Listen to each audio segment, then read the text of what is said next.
হাসিনার এই জুলুম ফ্যাসিবাদের বিরুদ্ধে আমরা সবসময় লেখালেখি করেছি, আমি ব্যক্তিগতভাবে লেখালেখি করেছি। তো এই কারণে হয়তো অনেকেরই আমি চক্ষুশূল ছিলাম, এবং হাসিনার যে গুম বাহিনী তাদের নজরে ছিলাম, সেটা তো আমি অবশ্য বুঝতে পারি নাই। তো ভাইবা শেষ করে আমি যখন কোরিয়ায় ফেরার জন্য ব্যাক করি, সেটা ছিল 21 অক্টোবর। 21 অক্টোবর 2018 সালে আমি আমার শ্বশুরবাড়ি জামালপুরের ইসলামপুর, সেখান থেকে ট্রেনে করে ঢাকায় আসি। আমার ফ্লাইট ছিল রাত 1টায়। তো আমি ঢাকায় রাত 8টায় পৌঁছাই যাই। তা আমার সাথে যেহেতু শর্ট ট্যুরে গেছি দেশে, আমার সাথে লাগেজ তেমন বেশি ছিল না, খুব ছোট লাগেজ। তো ভাবলাম যে রাত 8টায় পৌঁছে গেছি, আমি একটু বিশ্রাম নিই, বিশ্রাম নিয়ে রাত 10টা 11টার দিকে এয়ারপোর্টে গেলেই হবে। তো এয়ারপোর্টের পাশেই আমার একটা ছোট ভাইয়ের বাসা। তো তার ওখানে যাই, তার ওখানে গিয়ে রাতের খাবার খাই। রাতের খাবার খাওয়ার পরে কিছুক্ষণ বিশ্রাম নেই। বিশ্রাম নেওয়ার পরে তারপরে যখন 10টা 10:30 বাজে, তখন আমি সেখান থেকে রওনা দিই। তার বাসাটা একদম এয়ারপোর্ট সংলগ্ন এলাকায়। তো মাত্র 15 টাকা 20 টাকা রিক্সা ভাড়া দূরত্ব। তো আমি একা একাই গেছি, বাড়ি থেকেও ফ্যামিলির কাউকে নিয়ে যাইনি, যে একা একা তাদেরকে আবার ফেরত আসতে হবে। তা আমার সেই ছোট ভাই বললো যে, ভাই আমি আগাই দিয়ে আসবো নাকি আপনাকে? আমি বললাম, থাক, এত রাতে দরকার নাই, তুমি থাকো, আমি একাই যেতে পারবো, আমার কাছে তো আর ভারী লাগেজ টাগেজ নেই। তো আমি লাগেজ নিয়ে, যেহেতু একদম এয়ারপোর্ট সংলগ্ন, আমি রিক্সা নিয়ে এয়ারপোর্টের দিক যাই। তো আপনারা জানেন যে যারা বিদেশে থাকে, যখন দেশে যাতায়াত করে, অনেকেই অনেক কিছু দেয়, প্রয়োজনীয় ডকুমেন্ট, অনেক সময় জরুরি মেডিসিন, অনেকের অনেক কিছু দিতে হয়। তো আমাকেও স্বাভাবিকভাবে দুই একজন বলছে যে, ভাই যাওয়ার সময় আমার এরকম একজন একটা ডকুমেন্ট দিবে, একজন বই দিবে, কিছু ওষুধ নিয়ে আসতে বলছে। তো তারা এয়ারপোর্টে ওয়েট করতেছে আমার জন্য, যে আমি গেলে ওখান থেকে দিয়ে দিবে। তো আমি সেই ছোট ভাইয়ের বাসা থেকে বের হয়ে শুধু আমার ওয়াইফকে ফোন দিছি যে আমি খাওয়া দাওয়া করছি, তো রাত অনেক হয়ে গেছে, সে গ্রামে থাকে ইসলামপুরে। তো তোমরা আর রাত জাগো না, তোমরা ঘুমাই পড়ো, আমি পৌঁছায় তোমাকে ফোন দিব ইনশাল্লাহ। এই বলে আমি আমার বন্ধুর বাসা থেকে রিক্সা নিয়ে আসছি। যেহেতু বললাম যে আমার ছোট লাগেজ, বন্ধু আসতে চাইছে, ছোট ভাইটা, যেটা ছোট ভাই বন্ধু, আমি তাকে বলছি যে এত রাতে আসার দরকার নেই, তোমার আবার কষ্ট করে ব্যাক আসতে হবে, আমি একা একাই আসছি। তা আসার পরে বিমানবন্দরের সামনের যে হাইওয়ে রাস্তা, রিক্সা যেহেতু আসছি, রিক্সা তো আর ভিতরে ঢুকবে না, এয়ারপোর্টের ভিতরে ঢুকবে না। বিমানবন্দরের সামনের যে রাস্তা, ওখানে আমি রিক্সা আমাকে থামাই দিছে। তো আমি রিক্সাটাকে ভাড়া দিছি, ভাড়া দিয়ে রাস্তার এই পাশে নামাই দিছি। আমি এখন রাস্তা ক্রস করে লাগেজ নিয়ে এয়ারপোর্ট এরিয়ার মধ্যে ঢুকবো। তো যখন জাস্ট ঢুকবো, রিক্সাটা থামায় ভাড়া দিয়ে আমি রাস্তা ক্রস করতে লাগছি। তো ওরা আগে থেকেই আমাকে মানে টার্গেট করেছিল, আগে থেকেই ওখানে এসে সবাই রেডি হয়েছিল। তো পরে আমি যখন পার হতে লাগছি, আমাকে এরকম করে হাত ধরছে একজন, হাত ধরে বলছে, এনামুল হক মনি, আপনার রাত 1টায় কোরিয়াতে ফ্লাইট না? তো আমি তো স্বাভাবিকভাবে চিনতে পারি নাই, আমি ভাবছি যে আমাকে যারা ডকুমেন্ট দিবে তাদের মনে হয় কেউ, তারা ওয়েট করতেছে আমার জন্য। তাই আমি বলছি, জি, আমি এনামুল হক মনি। তো জি বলার সাথে সাথেই একদম রাস্তার ওখানেই ওদের মাইক্রো সেট করা ছিল, মাইক্রোর একটা আহ, দরজা খোলা কার। তো কারের দরজা খোলা, আমাকে এরকম হাত ধরাই আছে, এনামুল হক মনি জিজ্ঞেস করছে, আমি যখন স্বীকার করছি, এরকম ধাক্কা দিয়ে আমাকে গাড়ির মধ্যে ফেলে দিছে। আর ভেতরে 2-3 জন ছিল, ভেতরে 2-3 জন আমাকে এরকম করে ধরে ভিতরে টান দিয়ে ঢুকাই নিছে। তো আমি চিল্লাচ্ছি, আপনারা কারা, আপনারা কারা, আমাকে নিয়ে যাচ্ছে, মানে আধা মিনিট থেকে 1 মিনিট, আধা মিনিট থেকে 1 মিনিটের মধ্যে এরকম আমাকে ধরে ভিতরে ধাক্কা দিয়ে ফেলে দিছে। আর ভিতর থেকে কয়েকজন টান দিয়ে ঢুকাই নিছে।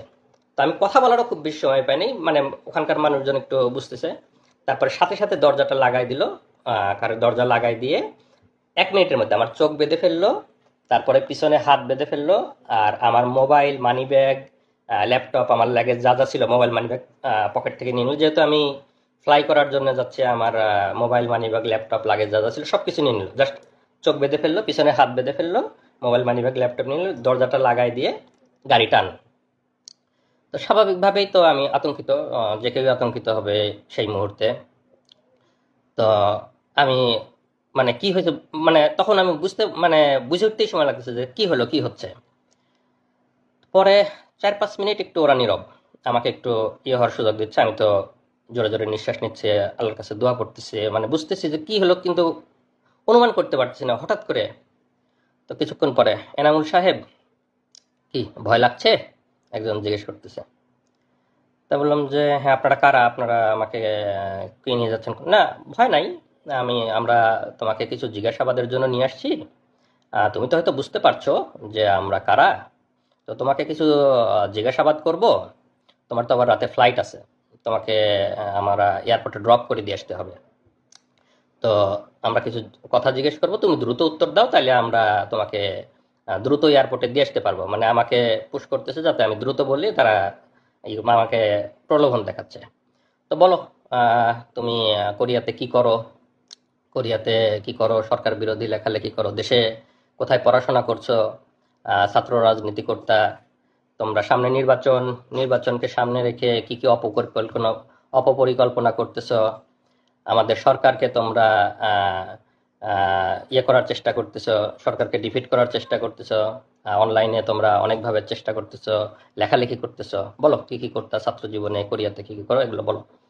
আর আমার মোবাইল তো ওদের কাছে, আমার ফেসবুক মেসেঞ্জার, তারপরে জিমেইল, যত চ্যাটই আছে সবগুলো ঘাটতেছে, কন্ট্যাক্ট লিস্ট, কল লিস্ট ঘাটতেছে, আমাকে জিজ্ঞাসাবাদ করতেছে। তা আমি আমার স্টুডেন্ট লাইফ থেকে বলতেছি যে আমি এরকম বাংলাদেশ কৃষি বিশ্ববিদ্যালয়ে পড়তাম। আমি ভেটেরিনারিতে অনার্স করছি, মাইক্রোবায়োলজিতে মাস্টার্স করছি। তারপরে আমি কোরিয়াতে আসছি, আমি পিএইচডি করছি, পিএইচডি শেষে আসছিলাম। আমি আমার মতো করে আমার ছাত্র জীবন, আমার সব কিছু বর্ণনা না, আরও কিছু আছে, আরও কিছু আছে, আরও বলো, মানে পুশ করতেছে এরকম। তো বারে বারে আমি আমার মতো করে বলার চেষ্টা করতেছি। না, তুমি এভাবে বললে তো ইনফরমেশন আমরা পাচ্ছি না। তারপরে আরো আরো তারেক জিয়া বা বড় বড় জায়গায় কানেকশন, তারা আমাকে এরকম মনে করছে বড় বড় জায়গায় কানেকশন আছে আমার। ওরকম বলো, আরো কিছু বলো। তুমি এরকম হলে কিন্তু ফ্লাইট মিস হবে, আমাদেরকে আবার দিয়ে আসতে হবে। তারপরেও আমি আমার মতো বলতেছি, মাঝে মাঝে ভয় লাগতেছে, আবার একটু ইয়ে হয়ে যাচ্ছে। তো পরে বললো যে এই, ওরা একজন আবার আরেকজনকে ফোন দিচ্ছে, এই একটু এয়ারপোর্টে ফোন দাও তো, এনা একটা যাত্রীর একটু দেরি হবে, তো তাকে আমরা দিয়ে আসবো। আমাকে মানে চোখ বাঁধা অবস্থায় আমি শুনতেছি আর কি। তো বলছে না, বলে আমরা এয়ারপোর্টে ফোন দিছি, তোমাকে আমরা দিয়ে আসবো, একটু দেরি হবে, তুমি বলো, তুমি বলো, তুমি আমাদেরকে বলতে থাকো। তো এইভাবে আমি বলতে বলতে, না ঠিক আছে, তোমার মনে হয় আজকে যাওয়া হবে না, চলো আমাদের সাথে চলো, আমরা তোমাকে কালকে দিয়ে আসবো, কালকে তোমাকে এয়ারপোর্টে দিয়ে আসবো। পরে আমাকে চোখ বাঁধা অবস্থায় ওদের প্রায় 1 ঘন্টা মতো ড্রাইভ করে নিয়ে গেল ওদের অফিসে। তো নিয়ে যাওয়ার পরে আমাকে হাত ধরে সিঁড়ি দিয়ে উপরে তুলতেছে, বলতেছে ভাই সিঁড়ি আস্তে আস্তে ওপরে নিন, আমাকে বোঝাচ্ছে আর কি। তো আমি সিঁড়ি আস্তে আস্তে, চোখ বাঁধা সবকিছু। তো মনে হয় 3 তলাতে নিয়ে গেল আমাকে, চোখ বাঁধা অবস্থায় 3 তলাতে নিয়ে গেল। ওখানে নিয়ে গিয়ে চেয়ারে বসালো। চেয়ারে বসানোর পরে আবার জিজ্ঞাসাবাদ আমার, একদম নিজের নাম, বাবার নাম, মাতার নাম, বাড়ির ঠিকানা, বিশ্ববিদ্যালয়, কোরিয়ার সব ঠিকানা, শ্বশুর বাড়ির ঠিকানা সবকিছু লিখে ওখানে আবার জিজ্ঞাসাবাদ। জিজ্ঞাসাবাদ, সামনে নির্বাচন, নির্বাচনকে সামনে রেখে অপপরিকল্পনা, অনলাইনে লেখালেখি, এগুলো অনেক কিছু নিয়ে জিজ্ঞাসাবাদ। আর ওই মোবাইল, ফেসবুক এগুলো ঘাটাঘাটি করতেছে। আর যেটা করে ওখানে, তো এমনিতেই সবসময় মানসিক একটা ভয়ের মধ্যে যে কেউ, চোখ বাঁধা, আমি কোথায় জানি না, মানসিক একটা ভয়। আর কানের কাছে মাঝে মাঝে এসে বন্দুক লোড করার মতো ক্রাশ করে শব্দ করে, যাতে আরো ভয় পায়, আরো বলে। আবার লাঠির খটখট খটখট শব্দ করে ফ্লোরে, বা এই মারবে, এই ইয়ে করবে। এনামুল আমাদের কাছে কিন্তু ওই কানে কানে ইয়ে লাগায় রাখে, আমাদের কাছে কিন্তু বাটন আছে, টিপ দিলে ইলেকট্রিক শর্ট লাগবে, কানে ইয়ে লাগায় রাখে। এরকম একটা মানসিক ভীতিকর একটা অবস্থা, যে বন্দুক লোডের শব্দ করে, লাঠির শব্দ করে, আবার এই এরকম ইয়ে করে। তা আমি, আল্লাহর রহমত যে আমি, আমার কথাগুলা মোটামুটি স্পষ্ট বের হচ্ছিল। তা আমি ওদের সাথে স্বাভাবিকভাবে কথা বলতে পারতেছিলাম। বেশি মানে যে একদম কথা জড়ো হয়ে আটকে গেছে এরকম না। ওই রকম হলে ওরা টর্চার আরো বেশি করে মারে। তা আমাকে সেরকম আর ইয়ে করতে পারে, আমাকে জিজ্ঞাসাবাদ করতেছে, আমি বলতেছি আমার মোবাইল, ইমেইল, চ্যাট বক্স সবকিছু ঘাটতেছে, এবং তারা ভাবতেছে আমি খুব শীর্ষ পর্যায়ের নেতা, শীর্ষ পর্যায়ের কানেকশন আছে, এগুলা বের করার চেষ্টা করতেছে, কিন্তু সেরকম কোনো কিছু ওরা পাচ্ছে না। পরে সারা রাত ধরে জিজ্ঞাসা করার পরে আমাকে পরের দিন সকালে ওদের গুমের যে রুম, সেই গুমের রুমে নিয়ে রাখে। তো র্যাবের র্যাবের যে গুমে, আমি এখনো বলতেছি যে আমি এখনো তো র্যাব জানি না, আর একটু পরে বলবো, তারপর এই মুহূর্তে বলে রাখি র্যাব, কারণ আমার এখনো তো চোখ বাঁধা, আমি তো জানি না। তো গুমের রুমে যখন রাখলো, তো তখন ওখানে গিয়ে দেখি যে ওখানে আরো কয়েকজন বিভিন্ন জায়গা থেকে ওরা তুলে নিয়ে আসছে, গুম করে নিয়ে আসছে, তাদেরকেও রাখছে। তো আমাকে আর একজনের সাথে রাখলো, আমরা 2 জন এক রুমে। তো সাধারণত ওরা একজনকে এক রুমে রাখে, আমাকে আর একজনের সাথে রাখলো। তো আমরা দুইজন, সেই ছেলেটার বাড়ি কুমিল্লা, সে হয়তো কোনোদিন আসবে, এসে কথা বলবে আপনাদের সামনে। তো রাখার পরে আমাকে ওখানে সকালে নাস্তা দিল। তো নাস্তা তো স্বাভাবিকভাবেই খাওয়ার কোনো অবস্থা নাই। আমি আছি ওখানে, মানে একদম হতভম্ব, কি হলো, আমি গতকালকে ফ্লাইট, আমি কোরিয়াতে যাব, আমার পিএইচডি এর শেষ থিসিস জমা দিতে হবে, এরকম সব চিন্তা করতেছি, একদম হতভম্ব। তো সেই ছেলেটার সাথে কথা বলতেছি, যে ছেলেটা আমার রুমে ছিল ঘুম, আর পাশের দুইটা রুমে আরো দুইজন দুইজন একজন, মোট 5 জন আমরা একসাথে ঘুমছিলাম। তো এই অবস্থায় আমি খুবই তো চিন্তিত, আপনারা স্বাভাবিকভাবে বুঝতে পারছেন আমার মানসিক অবস্থা। আমি আমার ফ্যামিলি, আমার বউ, আমার বাচ্চা তখন 2.5 বছর বয়স, সবাইকে নিয়ে চিন্তা করতেছি। তো আমার আহ, মানে আমি কোনোভাবে মানে চেষ্টা করতেছি যে আমার ফ্যামিলিকে যদি একটু জানাইতে পারতাম যে আমি অন্তত বেঁচে আছি, বা আমি তো স্বাভাবিক যে আমি যে গতকালকে কোরিয়াতে যাই নাই, আমার ফ্যামিলি কিভাবে চিন্তা করতেছে, কান্না করতেছে, সেটা তো আমি ওখান থেকে বুঝতে পারতেছি, কিন্তু আমি তো তাদের কাছে পৌঁছাইতে পারতেছি না, কোনোভাবে জানাইতে পারতেছি না। তো সামনে যারা গার্ড দেয়, তখন আমার যখন ঘুমের রুমে দিছে, রুমের মধ্যে রাখছে, তখন আমার চোখ খুলে দিছে। তো চোখ খুলে দেওয়ার পরে সামনে মানে রডের দরজা, আর সামনে আর একটা সলিড দরজা থাকে। তো রডের দরজা লাগাই দিলে সামনে যারা নিরাপত্তা কর্মী থাকে তাদের দেখা যায়, আর মানে সলিড দরজাটা লাগাই দিলে দেখা যায় না। তো ওরা রডের দরজাটা লাগাই রাখছে, সামনে যারা নিরাপত্তা রক্ষী যারা হাঁটতেছে তাদেরকে দেখা যাচ্ছে। তো আমি তাদেরকে বারে বারে বলতেছি, তারা বলছে ভাই কোথা থেকে আসছেন, এটা জিজ্ঞেস করে। আমি বললাম যে আমি এরকম কোরিয়াতে পিএইচডি করতাম, গতকালকে ফ্লাইট ছিল, আমাকে এয়ারপোর্ট থেকে তুলে নিয়ে আসছে এরকম। তারপরে আমার ওয়াইফের বর্ণনা, আমার ছোট ছেলের কথা শুনে ওরাও একটু মানে মন নরম হয়েছে, আরে আপনার একটা ছোট ছেলে আছে এরকম ইয়ে। তো ওরা একটু মানে ভদ্র এবং আমাদের প্রতি খুবই সহমর্মী। তারাই করে ভাই আল্লাহ আল্লাহ করেন, কোনো কিছু হবে না। মানে অফিসার গুলা মানে টপ লেভেলের, মানে হাসিনা বাইসে বাইসে সবগুলা অফিসার একদম সর্বোচ্চ লেভেলের শুয়োর গুলোকে বসাইছে, কিন্তু যারা লোয়ার লেভেলের তারা অনেক মানে সিম্প্যাথেটিক এবং অনেক সহমর্মী, তারা আমাদের বিষয়গুলো বোঝে, তারা অনেক সান্ত্বনা দিচ্ছে, ভাই আল্লাহ আল্লাহ করেন, ঠিক হয়ে যাবে ইনশাল্লাহ, কিছুই হবে না, এরকম বোঝানোর চেষ্টা। তো আমি ওদেরকে অনেক অনুরোধ করি, ভাই আমার ওয়াইফ ওদিকে কান্নাকাটি করতেছে, ভাই আমার ওরা মরে যাবে, আমি অনেক একটু ওদেরকে যদি জানাইতে পারতাম, ভাই আমার ওয়াইফ একটু জানান যে আমি অন্তত বেঁচে আছি, এইটুক এইটুক জানান ভাই। অনেক কান্নাকাটি করতেছে, অনেক রিকোয়েস্ট করতেছে। তো কোনো না ভাই, আমার ওদের কাছে মোবাইল, ওদের ডিউটিরত অবস্থায় মোবাইল আনার অনুমতি নেই, ভাই আমাদের মোবাইল আনার কোনো অনুমতি নাই, আপনি আপনি এগুলো বলেন না। এরকম সকাল থেকে দুপুর পর্যন্ত চলে যাচ্ছে, তাও কোনো ইয়ে হয় না। আমি তো বারে বারে চেষ্টা করতেছি ওদেরকে রিকোয়েস্ট করে, মানে যেভাবেই হোক একটু ইয়ে করার। বারে আমার যে রুমমেট ছিল তাকে বলতেছি। পরে এক সময় একটা মানে যে গার্ড ছিল তার একটি হয়েছে, তো বলতেছে যে ভাই ঠিক আছে, আপনি এক কাজ করেন, আপনার নাম্বারটা আমাকে বলেন, আপনার ওয়াইফের নাম্বার, আমার তো এখন ডিউটি, আমি ডিউটি শেষ করে গিয়ে আপনার ওয়াইফকে বলার চেষ্টা করব।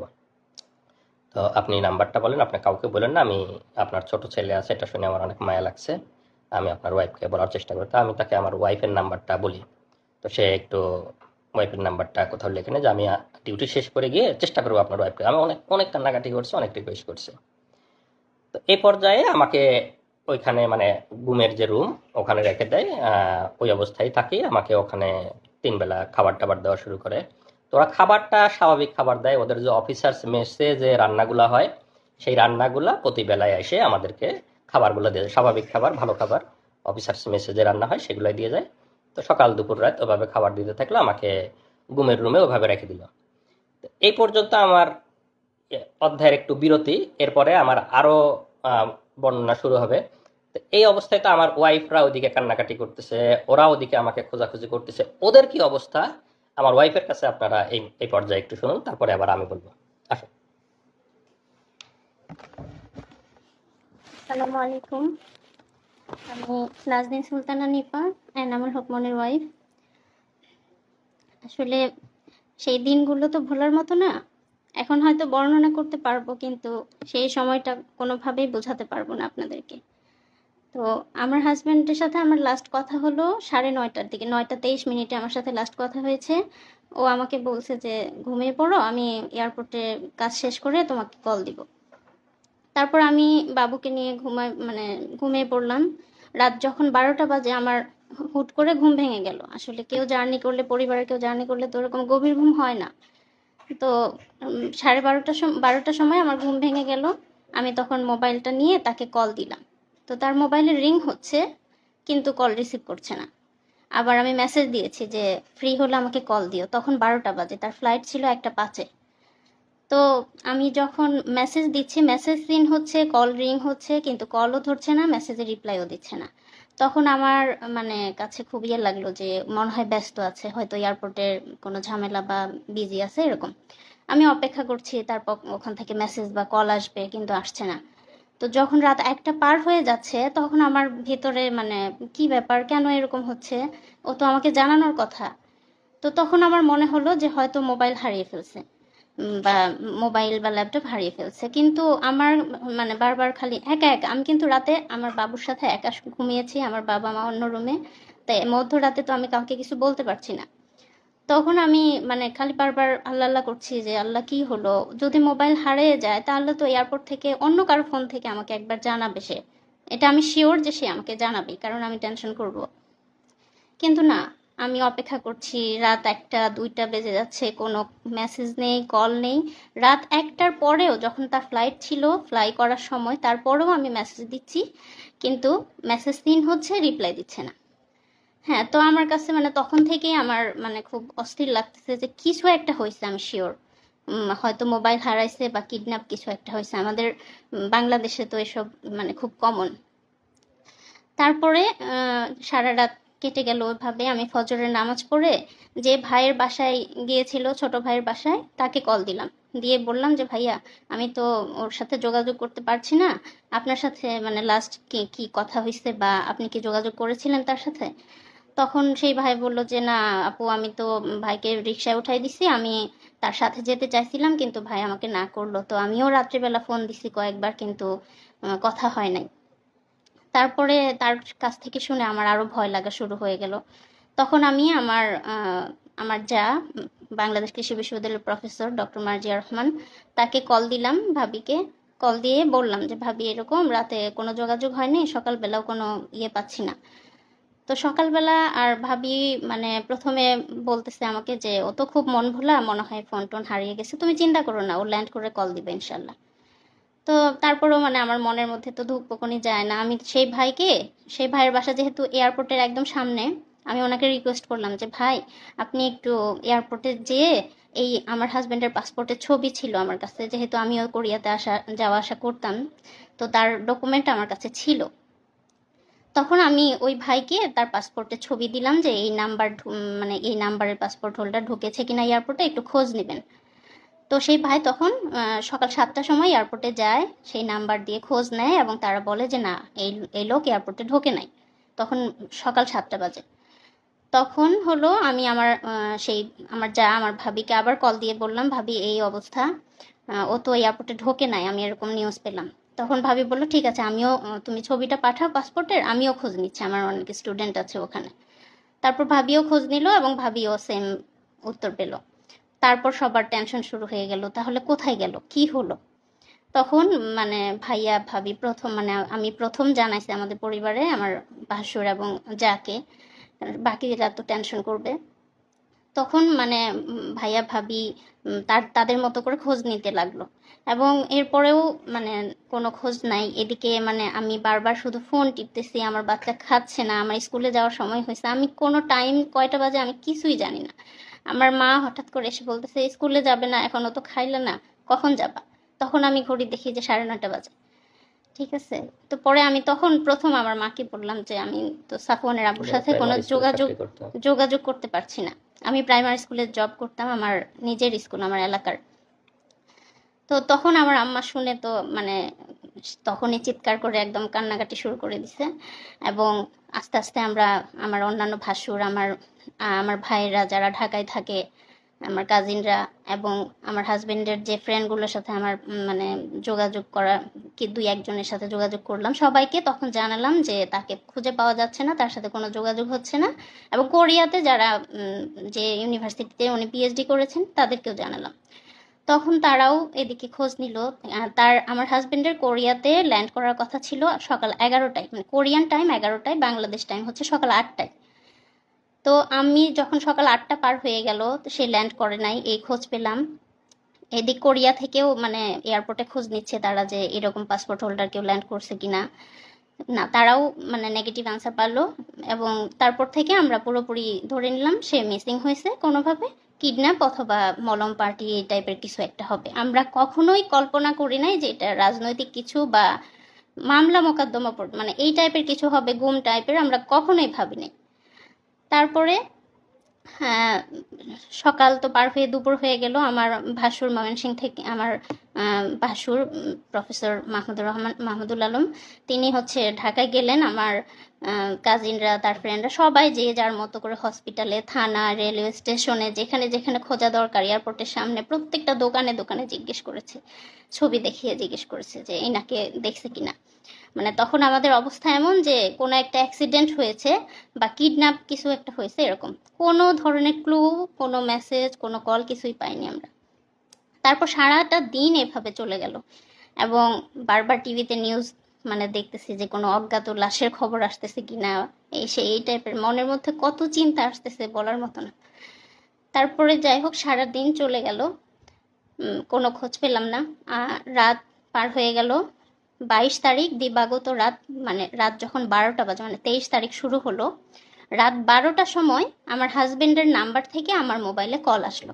আমার মোবাইলটা যেহেতু ওরা নিয়ে নিছে, আমাকে যখন কিডন্যাপ করছে, গুম করছে, তখনই তো আমার মোবাইল ল্যাপটপ নিয়ে নিছে। আমার মোবাইল তো ওদের কাছে, আমার মোবাইল থেকে ওকে কল দিছে। হ্যাঁ, আমাকে কল দেওয়ার পরে মানে তারা বলতেছে যে আপনি কি এনামুল হক মনির ওয়াইফ? আমি বললাম যে হ্যাঁ, আমরা তো তাকে খুঁজে পাচ্ছি না, এই নাম্বার আপনি কোথায় পেলেন, এই ফোন কোথায় পেলেন? তখন সেই পুলিশ, মানে আমরা তো জানতাম না পুলিশ, মানে ওপর পাশ থেকে আমাকে বলছে যে বুঝতেই তো পারছেন আমরা, মানে ও আমাদের কাছে আছে, আমরা হচ্ছে মানে ওকে কিডন্যাপ করেছি, তো আমি যেভাবে যেভাবে বলবো আপনি সেভাবে সেভাবে কাজ করেন, তাহলে আমরা ওকে ভালো মানে ছেড়ে দিব, তার কোনো ক্ষতি হবে না, কিছু হবে না। আমি আর জাস্ট আপনাদের একটু কল রেকর্ডটা শুনে, আমি সে সময় মানে সে আল্লাহ, ওই সময় মনে করছে যে কিডন্যাপার, তো কিডন্যাপার যেহেতু, তাহলে তো কিডন্যাপারের কথা পুলিশকে বলতে হবে। তো পুলিশকে বলার জন্য ও ওই সময় কলটা রেকর্ড করছে, যে পরে পুলিশের কাছে যায় সকালে বলবে যে আমার হাজবেন্ডকে কিডন্যাপাররা কিডন্যাপ করছে, এই যে আপনাদের কল রেকর্ড, সেই হিসাবে কল রেকর্ড করছে। তো সেই কথাটা কি ছিল আপনারা শোনেন, ওর ওর কল রেকর্ডটা আছে, কল রেকর্ডটা আমরা এখন লাইভের এখানেই প্লে করে দিচ্ছি। ঢাকায় না, আমি জামালপুর। আচ্ছা, জামালপুর থাকেন, সমস্যা নাই। জি। তো এখন এনামুলকে আমরা ছাড়ার ব্যাপারে ফোন করছি, ঠিক আছে? ঘটনা কি সেটা এখন জানার দরকার নাই। ঘটনা এনামুল বাসায় গেলে, বাড়িতে গেলে তারপরে বলবে। আচ্ছা, এখন কিছু বলতে পারবো না আমরা, ঠিক আছে? ও ভালো আছে তো ভাইয়া? ভালো না থাকলে কি আমরা যোগাযোগ করতাম? জি জি জি, হ্যাঁ ঠিক আছে। আমি একটু কথা বলতে চাই ভাইয়া, একটু খালি খালি মোর মুখটা খালি শুন ভাইয়া, আমি মরে যাচ্ছি একদম, একটু কথা বলতে দিবেন ভাই? আপনি কি যোগাযোগ করছি দেখে কি এত যোগাযোগ না করলে ভালো হতো মনে হয় না? আচ্ছা আচ্ছা, না ঠিক আছে, আপনি যা বলবেন তাই শুনবো, আপনি বলেন। সুস্থভাবে কথা বলেন, আপনাকে বলছি না সব থেকে কথা বলেন, কোনো উচ্ছৃঙ্খলার কোনো কিছু দরকার নাই। জি আচ্ছা ঠিক আছে ভাইয়া। এখন কথা হচ্ছে, আপনি আপনার ভাই ব্রাদার, ওনার ভাই ব্রাদার কাউকে কিছু বলতে পারবেন না, যেহেতু আপনি কথা বলছেন। আমরা সবার সাথে কথা বলতে পারবো না, কথা একজনের সাথে বলবো। জি। আর আপনি কাউকে কিছু বলার দরকার নাই যদি এনামুলকে পাওয়ার ইচ্ছা থাকে। আচ্ছা, বলবো না আমি কাউকে, কারণ কে কোন দিক দিয়ে কি সমস্যা করে সেটা বলা যায় না, ঠিক আছে? জি, বলবো না ভাইয়া। এখন আপনাদের দরকার এনামুলকে সুস্থভাবে পাওয়ার, আমরা বুঝি এটা। জি। তো সুস্থভাবে পাইতে হলে আমরা যেভাবে বলবো সেভাবে করতে হবে। আচ্ছা বলেন। আমাদের 1.5 লক্ষ টাকা দিতে হবে। 1.5 লক্ষ টাকা কখন দিব ভাইয়া? এখন দিবেন। এখন? এত রাতে ব্যাংকে তো টাকা ভাইয়া। আচ্ছা, আমি টাকার ব্যবস্থা করব। হ্যাঁ, আমি টাকা ব্যাংকে? জি ব্যাংকে। আমি তো কেন, কোন দোকানদার পরিচিত নাই? এই যে মোবাইলের অ্যাকাউন্টের দোকানদার আছে, ওই জন্য কেউ পরিচিত নাই? খোঁজ নিলে পরিচিত মানে হয়তো পাবো, কিন্তু আমি তো মেয়ে মানুষ, এটা তো আমার মানে একজনকে হলেও জানাতে হবে ভাই। দাদা আপনাকে কেউ যদি বিদেশ থেকে টাকা পয়সা পাঠায় তো কিভাবে তোলেন? মোবাইল অ্যাকাউন্টে তোলেন না? বিদেশ থেকে তো পাঠায় না, আমার হাজবেন্ড তো মানে আমি তো প্রাইমারি স্কুলে চাকরি করি, আমার টাকা দিয়ে আমি তুলি, বুঝছেন? তো টাকা পাঠায় না। তারপরে তো এটা এখন তো আর আগের মতো দুনিয়াদারি নাই, ঠিক আছে? জি, আমি যেভাবে হোক পাঠাই দিব ভাই, এখনই আজকেই পাঠাই দিব ইনশাল্লাহ। আপনি দেখেন, চেষ্টা করেন, যদি পাঠাতে পারেন আমরা রাতের মধ্যে ছেড়ে দিব। আচ্ছা, আর যদি আপনার কথা হলো, আপনার যত দেরি হবে আমাদেরও দেরি হবে। না আমরা পাঠাই দিব ভাই রাতের আর মধ্যে। যদি কাউকে কিছু বলেন, কারোর সাথে পরামর্শ করেন, সবাই কিন্তু পরামর্শ নেগেটিভ দিবে, কেউ কিন্তু না, সুস্থভাবে আমি এনামূল একজনকে ফিরে জানাই, আসে আমার কিছু আমার বলবে না। একটা ভাই আছে, আমি আমার ভাই ইসলামপুরেই থাকে, আপনি কথা বলছেন মনে হয় তার সাথে। আমি ওনাকে জানাই, উনি টাকার ব্যবস্থা করে দিবে। ওনার পরিচিত বিকাশের লোক আছে। ইসলামপুরে কে থাকে? আমার বড় বোনের জামাই, আমার দুলা ভাই। ওনাকে বলেন না হয় আমার রবি নাম্বারে ফোন করতে। আচ্ছা অথবা আপনি ওনার সাথে কথা বলে আমাকে ফোন করেন, রবি নাম্বারে করেন। ওর মোবাইল এখন বন্ধ করে দিব। আচ্ছা ঠিক ওর আছে। মোবাইল সময় একেবারে ওকে গাড়িতে তোলার পরে ওকে মোবাইল দেওয়া হবে। আচ্ছা ভাই, আমরা টাকা পাঠিয়ে দেবো, কোনো সমস্যা নাই। হ্যাঁ, টাকা পাঠিয়ে আরে দেবো। ভাই, আমরা যেটা চাইতেছি সেটা দিলে আর আপনাদের সাথে কোনো বেইমানি করে কেন করবো? কোনো জি দরকার আছে? জি জি ভাই, আমি পাঠিয়ে দেবো, টাকা রাতেই পাঠাবো। ঠিক আছে, জি রাখেন। আপনি আপনার লোককে বলেন বা আপনি কথা বলেন, ওই রবি নাম্বার ফোন দেন, আপনি আপনার লোকের সাথে কথা বলেন। আচ্ছা আচ্ছা ঠিক আছে। ঠিক আছে, আচ্ছা, রাখেন। হ্যালো। আমি তো ঘুমের রুমেই আছি এখনো, ওদের সাথে এখনো এগুলা হচ্ছে। তারপরে বলো।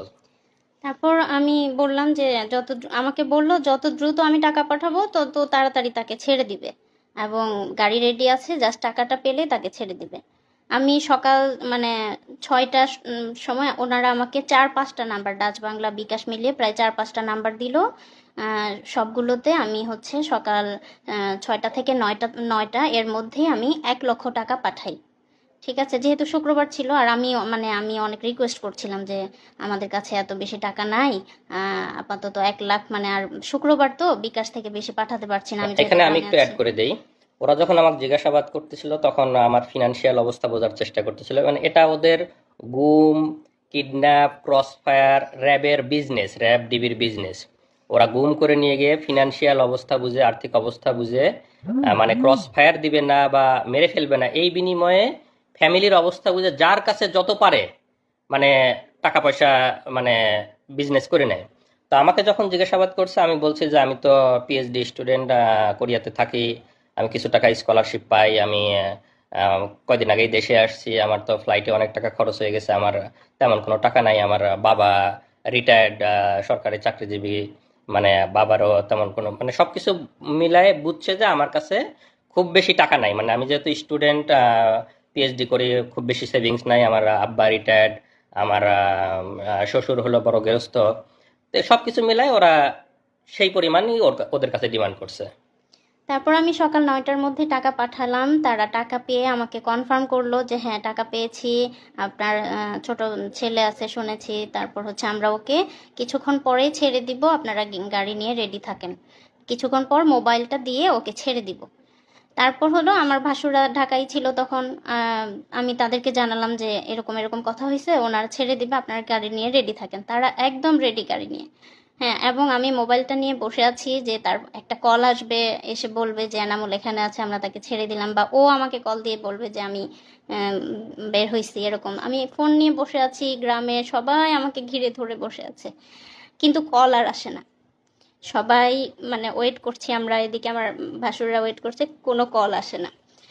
একদম 9টা 10টা 11টা বেজে গেল, কোনো কল আসলো না। তখন আমরা বুঝে গেলাম যে এটা মানে আমাদের সাথে ধোঁকা দিয়েছে। তারপর যে নাম্বারগুলোতে টাকা পাঠালাম সবগুলো নাম্বার বন্ধ, যে নাম্বারে কথা বলেছি ফোনে সেটাও বন্ধ, এবং আমরা সেই নাম্বারগুলো ট্র্যাক করার চেষ্টা করেছি। নাম্বারের কোনো মানে ঠিকানা বা আইডি কার্ড যে রেজিস্ট্রেশন করা হয়েছে যে নাম দিয়ে, সেগুলো আমরা খোঁজার চেষ্টা করেছি, সেই কোনো নাম্বারে কোনো রেজিস্ট্রেশন ছিল না সেই সিমগুলোতে। তো তারপর যাই হোক দুপুর পর্যন্ত এরকম হলো। তখন পর্যন্ত আমরা তো মানে কিডন্যাপার হিসেবেই চিন্তা করেছিলাম।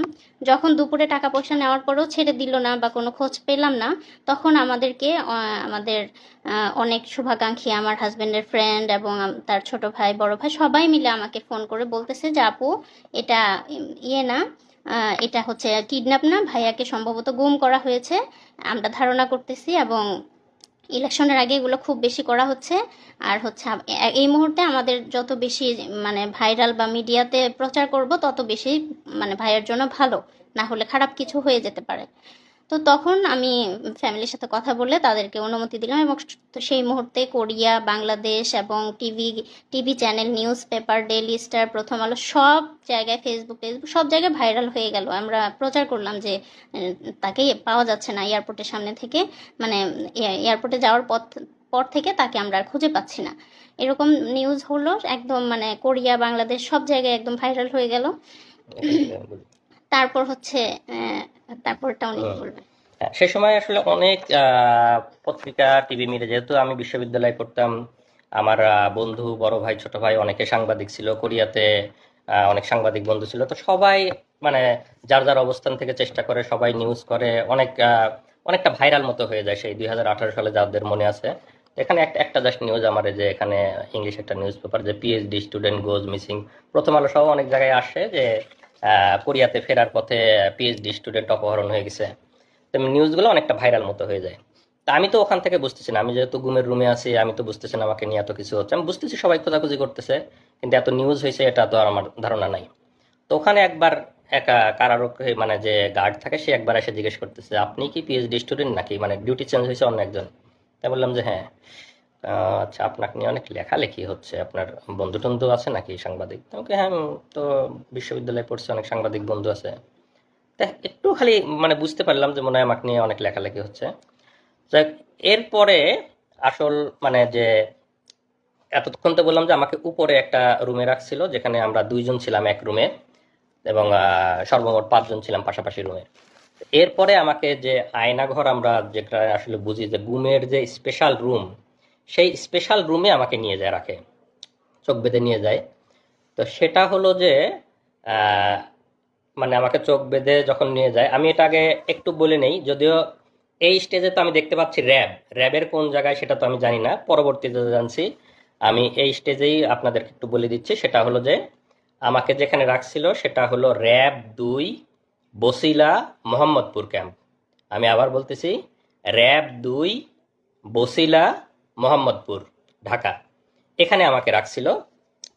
তো সেখানে আমাকে চোখ বেঁধে যখন নিয়ে গেল, নিয়ে যাওয়ার পরে আপনারা যদি সাংবাদিক বা যারা আছেন, যারা মানবাধিকার কর্মী আছেন, তারা যাবেন, তারা দেখবেন র্যাব 2 এর বসিলা মোহাম্মদপুর ক্যাম্পে যদি আপনারা দরজা দিয়ে ঢোকেন, ঢুকে ডান পাশের যে বিল্ডিংটা, স্বাভাবিকভাবে দেখে মনে হবে একটা স্বাভাবিক বিল্ডিং, একতলা কি দোতলা বিল্ডিং, একটা গেট দিয়ে ঢুকে ডান পাশের বিল্ডিংটা। তো সেই বিল্ডিংয়ে আমাকে তখন ওই রুম থেকে চোখ বেঁধে নিয়ে গেল একটা টয়লেটের মধ্যে দিয়ে, দরজা আছে, দরজা দিয়ে সম্ভবত আন্ডারগ্রাউন্ডে নিয়ে গেল। সেখানে একদম সিঙ্গেল গুমের রুম করা আছে, এখানে বিভিন্ন যাদেরকে গুম করে নিয়ে আসে সেখানে রাখা। আমাকে সেই একটা রুমে রাখলো। তো সেই রুমটার বর্ণনা এরকম যে, আমরা যদি বাংলাদেশের একটা টয়লেট মতো চিন্তা করি, লো কমোড টয়লেট, যেগুলো আমরা স্বাভাবিকভাবে ইউজ করতে পারি, হাই কমোড টয়লেট না। তো ওই রুমের মধ্যে একটা ছোট্ট টয়লেট আছে, একটা ট্যাপ, একটা বদনা। তার মানে আপনার টয়লেট বা প্রস্রাব করার জন্য বাইরে যেতে হচ্ছে না, ওখানে টয়লেট করা যাবে।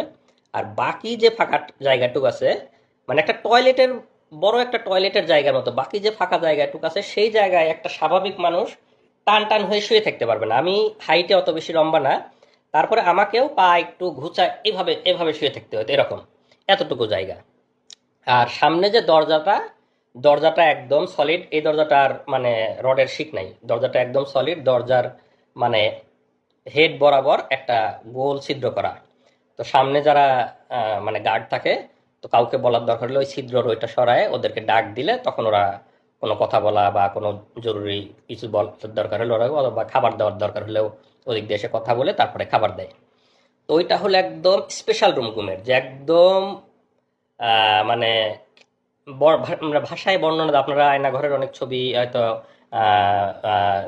ইয়েতে নেত্র নিউজে বা বিভিন্ন জায়গায় দেখছেন, আগামীতে আরও আসবে, আপনারা হয়তো ভিডিও দেখতে পারবেন, সাংবাদিক মানবাধিকার কর্মীরা যাবেন, সেগুলো ভিডিও করে নিয়ে আসবেন।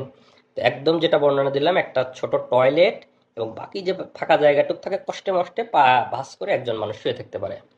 তা আমাকে ওখানে রাখলো, রাখার পরে একা একা ওই রুমগুলো হলো সিঙ্গেল ইউনিট, একা একা একা রাখলো।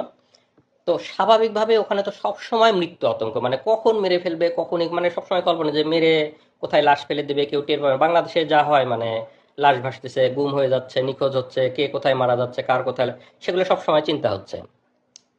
তো পরের দিন রাতের বেলা আমাকে আবার ওই গুমের ওই যে সিঙ্গেল রুম, আয়না ঘরের যে সিঙ্গেল রুম, সেই রুম থেকে নিয়ে যায়, নিয়ে আবার অফিসারদের রুমে নিয়ে যায়। অফিসারদের রুমে যখন যাবে সবসময় চোখ বাঁধা, গুমের রুমে থাকা অবস্থায় চোখ খোলা রাখে। অফিসারদের রুমে যাওয়ার সময় সবসময় চোখ বাঁধা, কারণ কে জিজ্ঞাসাবাদ করতেছে, কে অফিসার, কে কি, কোনো কিছু বোঝার সুযোগ নাই। তারা বাংলাদেশি না ভিনদেশি তাও বোঝার সুযোগ নাই। এবং আমার কাছে যথেষ্ট সন্দেহ হয়েছে যে তাদের মধ্যে কিছু ভারতীয় মানে বা এদের থাকতে পারে, এবং এদের জিজ্ঞাসাবাদ, এদের টেকনোলজি, মোবাইল সার্চিং, এগুলো এত ইন্টেলেকচুয়াল, এত দক্ষ, আমার কাছে মনে হয় না যে বাংলাদেশিরা এত দক্ষ হতে পারে। তাদের মধ্যে দুই একজন মানে ভারতীয় রয়ের গুপ্তচর থাকা অসম্ভব কিছু না, আমার কাছে মনে হয়েছে। কলকাতার হ্যাঁ, বা এবং ভাষাটাও সবসময় একদম পিওর বাংলা মনে হয় নাই, কয়েকজন কথা বলতেছিল। যাই হোক, যেটা বললাম যে মানে অফিসারদেরকে আমরা যেহেতু দেখতে পাচ্ছি না, তাদের বর্ণনা দেওয়ার তো সুযোগ নেই এই স্টেজে। তো সেখানে এরা রাতভর আবার আমাকে জিজ্ঞাসাবাদ করে, এবং সেদিন মানে ফিজিক্যাল টর্চার করে নাই, ভয়াবহ মানসিক টর্চার করছে। যেটা বললাম যে বন্দুকের গুলির শব্দ, লাঠির শব্দ, মানে কানে ইলেকট্রিক শক দেওয়ার মতো শব্দ, ভয়াবহ মানসিক টর্চার করে। এবং আমাকে প্রায় হয়তো আনুমানিক রাত 12টার দিকে আবার এনে গুমের রুমে রেখে দেয়। সেই দিন আমি মানে মোটামুটি এমনিতে অনেক আতঙ্ক ভয়, সেদিন মনে হলো যে আজকে মনে হয় খারাপ কিছু করতে পারবো। ওদের জিজ্ঞাসাবাদের ধরন বা সবকিছু মিলায় খুব মানে ভীতিকর একটা অবস্থা। তো এসে কোনো মতে শুয়ে আছে, ঘুমাই না, ঘুম তো আসার কোনো সুযোগই নাই ওখানে। তো যে অবস্থা, হয়তো ক্লান্ত হয়ে গেলে চোখটা একটু বুঝে আসে। তা আমাকে শেষ রাতের দিকে, রাত 4:30 বাজে, তখন আবার আইসে দরজায় মানে র্যাবের একজন নক করছে, ভাই আপনি আসেন, আপনাকে নিয়ে দ্রুত অপারেশনে যাইতে হবে। তখন তো আমার বুকের মধ্যে একদম মানে চিৎ করে উঠছে যে এত রাতে অপারেশন, মানে তখন তো এমনিতে সব সময় মৃত্যু চিন্তা, ক্রস ফায়ারের চিন্তা, মানে আমাকে শুধু দরজায় ডাক দিছে, আপনি বের হয়ে আসেন, আপনাকে নিয়ে অপারেশনে যাইতে হবে। তখন আমি পুরাপুরি শিওর যে ভাই মানে মনে হচ্ছে যে আমাকে ক্রস ফায়ারের দেওয়ার জন্য ডাক, অপারেশন, র্যাবের অপারেশন এত রাতে আর কি হবে। তখন রাত 4টে 4:30 বাজে, আমি বুঝতেছি ফজরের সময় হয়ে যাচ্ছে। তখন আমি ওদেরকে বললাম, মানে ওই সময় তো চিল্লা চেঁচামেচি করেও কোনো লাভ নাই, মানে কেউ তো শোনার নাই। তখন আমি ওদেরকে বললাম যে ভাই একটু দেরি করেন, এখনই তো মানে আজান হয়ে যাবে, আমি ফজরের নামাজটা পড়ে নিই, আমি নামাজটা পড়ে বের হই। জীবনের মানে আমি একদম পুরাপুরি শিওর। আমি এখন হয়তো বলতে বলতে আমাদের অশ্রু শুকাই গেছে, মানে প্রথম প্রথম যখন বলতাম আমি কান্নাকাটি করতাম আমার ওয়াইফের কাছে, সবার কাছে যখন বর্ণনা করছি, এখন বলতে বলতে মানে আমার অশ্রু শুকাই গেছে, হয়তো বা সেই এক্সপ্রেশনটা আসতেছে না যে মানে প্রথম দিকের আমার কি অবস্থা ছিল। আমি শতভাগ শিওর যে আমাকে ক্রস ফায়ারের জন্য নিয়ে যাচ্ছে, শুধু বলছে যে আপনি বের হন, আপনাকে নিয়ে অপারেশনে যেতে হবে। তা আমি ওদেরকে বললাম যে ভাই আমাকে একটু সময় দেন, আমি নামাজটা পড়ে বের হই, জীবনের শেষ নামাজ, আমি পড়ে বের হই। আমি একদম মানে চিল্লা চেঁচামেচি করতেছি, চিল্লা চেঁচামেচি করে তো কেউ শোনার নাই। পরে আমি সুন্দর করে অজু করছি, অজু করে যখন টয়লেটে নিয়ে গেছে, ওরা চোখ বেঁধে হাত ধরে ধরে নিয়ে যায়। ওখানে গিয়ে আমি একটা খোয়া পাইছি, আমাদের যে খোয়া থাকে, তো খোয়াতে আমি টয়লেটের দেয়ালে মানে একটা নাম্বার লিখে, মানে আমার ওয়াইফের নাম্বারটা লিখে আসছি। মানে আমার কাছে মনে হচ্ছে যে আমাকে তো ক্রস ফায়ার দিয়ে দিবে, আমার ওয়াইফ বা আমার ফ্যামিলি মেম্বার কেউ কোনোদিন জানতেও পারবে না আমি কোথায় ছিলাম, কিভাবে মারা গেছি। যদি কেউ কোনোদিন পরবর্তীতে গুম হয়ে এই টয়লেটে আসে, এই নাম্বারটা যদি দেখে, তাহলে হয়তো সে একটু বুঝতে পারবে, তাহলে হয়তো সে আমার ওয়াইফকে হয়তো একদিন ফোন দিয়ে যায়, এই নাম্বারটা ওখানে পাইছিলাম, আপনি কি আপনার এই নাম্বারটা আমি টয়লেটে পাইছি, এরকম মনে হচ্ছে যে কোনোভাবে যদি একটু জানাইতে পারতাম তাদেরকে যে আমাকে আজকে মেরে ফেলতে যায় বা এরকম ফিলিংস। তা আমাকে বলে যে ভাই তাড়াতাড়ি করেন, আপনি তাড়াতাড়ি নামাজ পড়েন, আপনি তাড়াতাড়ি নিয়ে যেতে হবে, স্যাররা ওয়েট করতেছে। তা আমি অজু করে একদম ফজরের নামাজটা পড়লাম। আমার মানে সেই শেষ নামাজের যে কি ফিলিংস, এটা আমি মানে ভাষায় প্রকাশ করতে পারবো না। আমি একদম কনফার্ম আমাকে ক্রস ফায়ারে নিয়ে যাচ্ছে, এটা আমার জীবনের শেষ নামাজ। সেই নামাজের যে কি মানে ফিলিংস, সেটা আমার মানে এই মুহূর্তে বলার ভাষা নাই। নামাজ পড়ে আল্লাহর কাছে একদম অঝোরে কান্নাকাটি করে আল্লাহর কাছ থেকে জীবনের যত গুনাহ আছে সব মাপ চেয়ে একদম বিদায় নিয়ে যাচ্ছি। যে আল্লাহ তুমি আমার সব গুনাহ মাফ করে দিয়ে আমার বউ বাচ্চাকে দেখে রাখো, মানে একদম মৃত্যু পথযাত্রী মানুষের দোয়া যা হয়, আমি একদম দোয়া করে নামাজ পড়ে বের হলাম। আমাকে চোখ বেঁধে নিয়ে বের হলো। বের হওয়ার পরে আমি দেখলাম যে 3টা গাড়ি সাজানো, র্যাবের 3টা গাড়ি, সামনে, মাঝখানে, পিছনে। তো 3টা গাড়ি সবাই অস্ত্র সজ্জিত হয়ে ওখানে দাঁড়ায় আছে, র্যাবেরিয়ে কেউ হয়তো কাটার নিয়ে দাঁড়ায় আছে, কেউ হাতুড়, কেউ এরকম। তা আমার কাছে মনে হচ্ছে যে আমাকে ক্রস ফায়ার দিয়ে মারবে, যে কাটারগুলো দিয়ে হাত পা এগুলো কাটবে, মানে অঙ্গ প্রত্যঙ্গ বিচ্ছিন্ন করে করে ফেলবে, মানে বিভিন্ন রকমের অস্ত্র নিয়ে দাঁড়ায়, স্বাভাবিকভাবে ভীতিকর। তা আমাকে চোখটা এমনি বাইধে, ওখানে একটু দেখার ইয়ে, মানে চোখটা খোলা ছিল জন্য সবগুলো দেখছি। আমাকে চোখ বাইধে মাঝখানের গাড়িতে তুললো, ওরা সামনের গাড়ি পিছনের গাড়ি, মাঝখানের গাড়িতে আরও কিছু উঠলো, আমাকে নিয়ে গাড়ি নিয়ে টান দিল। এটা হলো হয়তো ভোর 5টা মতো বা সাড়ে চারটা থেকে 5টা আনুমানিক আর কি। তো গাড়ি চলতেছে চলতেছে, আমি একদম অঝোরে শুধু আল্লাহর কাছে হাত তুলে দোয়া করতেছি, মানে জীবনের শেষ মুহূর্তের যত মাপ চেয়ে নেওয়া, জীবনের শেষ মুহূর্তের যত দোয়া আল্লাহর কাছে করতেছে। আর পাশের যারা আছে তারা সান্ত্বনা দিচ্ছে, ভাই কান্না করেন না, আল্লাহ আল্লাহ আল্লাহ ঠিক করে, তারা তখনও সান্ত্বনা দিচ্ছে। আর আমি অজোরে আল্লাহর কাছে শুধু দোয়া করে যাচ্ছে এরকম। আমি তো জানি যে আমাকে ক্রস ফায়ারে নিয়ে যাচ্ছে, শেষ মুহূর্তে যত আল্লাহর কাছে মাপ চেয়ে নেওয়া যায়। তো এইভাবে প্রায় 1 ঘন্টা মতো গাড়িটা চললো। চলার পরে কোথায় যেন থামলো। তো আমার যেহেতু চোখ বাঁধা, আমি তো বুঝতে পারতেছি না কোথায় থামলো। তো গাড়ি থামানোর পরে ওরা মনে হলো যে 10-15 মিনিট কোথায় যেন গেছে আশেপাশে, মানে আমাকে, আমার সাথে 2-1 জন রেখে বাকিরা কোথায় যেন গেল 10-15 মিনিট। তো 10-15 মিনিট পরে এসে আমাকে গাড়ি থেকে নামালো। নামানোর পরে তো তখন আমাকে যেহেতু এয়ারপোর্ট থেকে তুলে নিয়ে গেছিল, আমার লাগেজ, আমার ল্যাপটপের ব্যাগ সব কিছু আমার হাতে এলে, আমার লাগেজটা ধরাই দিল, কাঁধে ল্যাপটপের ব্যাগটা দিল, আমার মোবাইলটা দেয়নি, মোবাইলটা দিলে যদি কোথায় কল দেই। তো ওই সময় আমার চোখটা খুলে দিল। চোখ যখন খুলে দিল তখন আমি দেখি আমাকে নামাই দিছে বিমানবন্দর স্টেশন, এয়ারপোর্টের অপোজিটে যে বিমানবন্দর স্টেশন, বিমানবন্দর স্টেশনের সামনে নামাই দিছে। তো এটার কারণ হলো যেহেতু আগের দিন সব জায়গায় নিউজ হয়ে গেছে যে কোরিয়াতে ফেরার পথে পিএইচডি গবেষক অপহরণ হয়েছে, আমার বাড়ি পাবনাতে, আমাকে বিমানবন্দরের সামনে থেকে পাওয়া যাচ্ছে না, বিমানবন্দরে যাওয়ার পথে পাওয়া যাচ্ছে না, এরকম নিউজ হয়েছে। এই জন্য ওরা আমাকে বিমানবন্দর স্টেশনের সামনে নামাই দিছে। নামাই দিয়ে তখন আমাকে বলতেছে যা, তোর যেখানে খুশি যা। আচ্ছা, আরেকটা জিনিস, ওই নামানোর আগে গাড়ির মধ্যে আমার হাতে একটা ইয়ে দিয়ে, ওই শয়তানটা, ওর নামটা আরেক পরে বলবো, মানে চরমভাবে একটা চাপ দিচ্ছে, একটা কি যেন একটা ডিভাইস আমার সবগুলো আঙ্গুলের মধ্যে দিয়ে, মানে মনে হচ্ছে সবগুলো আঙ্গুল ভেঙে ফেলতেছে, যাতে আমি শক্ত করে কোনো কিছু ধরতেও না পারে আমার লাগেজটা কোনো মতো। চরমই, আমি তো অনেক চিল্লা চেঁচামেচি ইয়ে করে গাড়ির মধ্যে আর কি। পরে নামাই দিয়ে লাগেজ ধরাই দিল, কাঁধে আমার ল্যাপটপের ব্যাগ, বলে যা, যেখানে খুশি যা। পরে আমি তাকাচ্ছি, তাকায় দেখলাম বিমানবন্দর স্টেশন। আমি তখনও ভাবতেছি, মানে আমার তখনও তো মৃত্যু আতঙ্ক, আমি ভাবতেছি যে আমি ছেড়ে দেবো, পিছন থেকে হয়তো গুলি করবে, গুলি করে মেরে ফেলবে। আর গাড়িতে যখন নিয়ে আসতেছিল তখন তো মনেই হচ্ছিল যে হয়তো আমাকে কোনো ব্রিজের উপরে নিয়ে যাবে, কোনো ফাঁকা জায়গায় নিয়ে যাবে, গিয়ে গুলি করে মেরে ফেলে দেবে নদীতে বা ব্রিজ থেকে ফেলে দিবে, মানে বাংলাদেশে যেভাবে লাশ ভাসে থাকে সেরকম আমি কল্পনা করতেছি, আল্লাহর কাছে দোয়া করতেছি। আর বিমানবন্দর স্টেশনে নামাই দেওয়ার পরে আমি দেখতেছি বিমানবন্দর স্টেশন, কিন্তু আমার মনের মধ্যে মৃত্যু আতঙ্ক। আমার কাছে মনে হচ্ছে যে আমি হাঁটতে থাকবো, পিছন থেকে মনে হয় গুলি করে মেরে দিবে আর কি, ক্রস ফায়ার করে দিবে, এরকম মনে হচ্ছে। তা আমি আশেপাশে হাঁটতেছি, আর ওরা আমাকে ঘিরে ধরে হাঁটতেছে। তো যারা ঘিরে ধরে হাঁটতে, যেহেতু আমার এই স্টেজে চোখ খোলা, আমি তো সবাইকে দেখতে পাচ্ছি। আর কয়েকদিন গার্ড দিছে, গার্ডদের অনেকের তো চেহারা আমি দেখছি। তো সেই গার্ডদের অনেকের র্যাবের ড্রেস পরা, অনেকের ড্রেস ছাড়া, তো সব রকমই আছে। তা আমি আস্তে আস্তে এয়ারপোর্ট স্টেশনের ভিতরে ঢুকে গেলাম। তখন একটু একটু সকাল হয়েছে, এয়ারপোর্টের স্টেশনের কিছু লোকজন আসছে। তা আমার মধ্যে তো আমি দেখতেছি তারা আমার চারপাশে ঘিরে আছে। আবার আমার মনে হচ্ছে আমি যদি কোনোভাবে একটু ফ্যামিলিকে জানাইতে পারতাম। তা আমি ওখানে গিয়ে 1-2 জনকে একটু রিকোয়েস্ট করলাম, ভাই একটু মোবাইলটা দেওয়া যাবে, আমি একটু বাড়িতে কল দেবো। তো ওরা হয়তো আমার পিছন থেকে সিগন্যাল দিচ্ছে, খবরদার দেওয়া যাবে না। তো লোকজন না করলো যে না, দেওয়া যাবে না, হ্যাঁ মোবাইল দিতে পারবো না। তো 2 জনকে আমি রিকোয়েস্ট করছি, ভাই প্লিজ আমাকে একটু মোবাইলটা দেন, আমি একটু আমার বাড়িতে কল দিব। মানে ওরা দেখতেছে, আমি ওদেরকে দেখতেছি, কিন্তু তারপর আমি রিকোয়েস্ট করতেছি, তো ওদের হয়তো সিগন্যাল পায়, সে আর দেয় নেই। তো আমি স্টেশনে আরেকটু হাঁটতেই যে আমাকে প্রথমে হাত ধরে তুলে নিয়ে গেছিল, ওর নামটা আরেকটু পরে বলবো, যেহেতু এখনো পর্যন্ত আমি তো জানি না সে কে, তো যখন জানবো তখনই বলবো। যে আমাকে বিমানবন্দরে হাত ধরে তুলে নিয়ে গেছিল, যে শুয়োরটা, সেই এসে আবার আমার হাত ধরলো। হাত ধরে বলতেছে, এই আপনার নামে গোপন রিপোর্ট আছে, আপনারা সরকার বিরোধী লেখালেখি করেন, আপনারা নির্বাচনকে সামনে রেখে অপপরিকল্পনা করতেছেন। তো আপনাকে আমরা অ্যারেস্ট করতে আসছি। আমাদের কাছে গোপন রিপোর্ট ছিল যে আপনি এই মুহূর্তে এয়ারপোর্ট স্টেশনে আসবেন।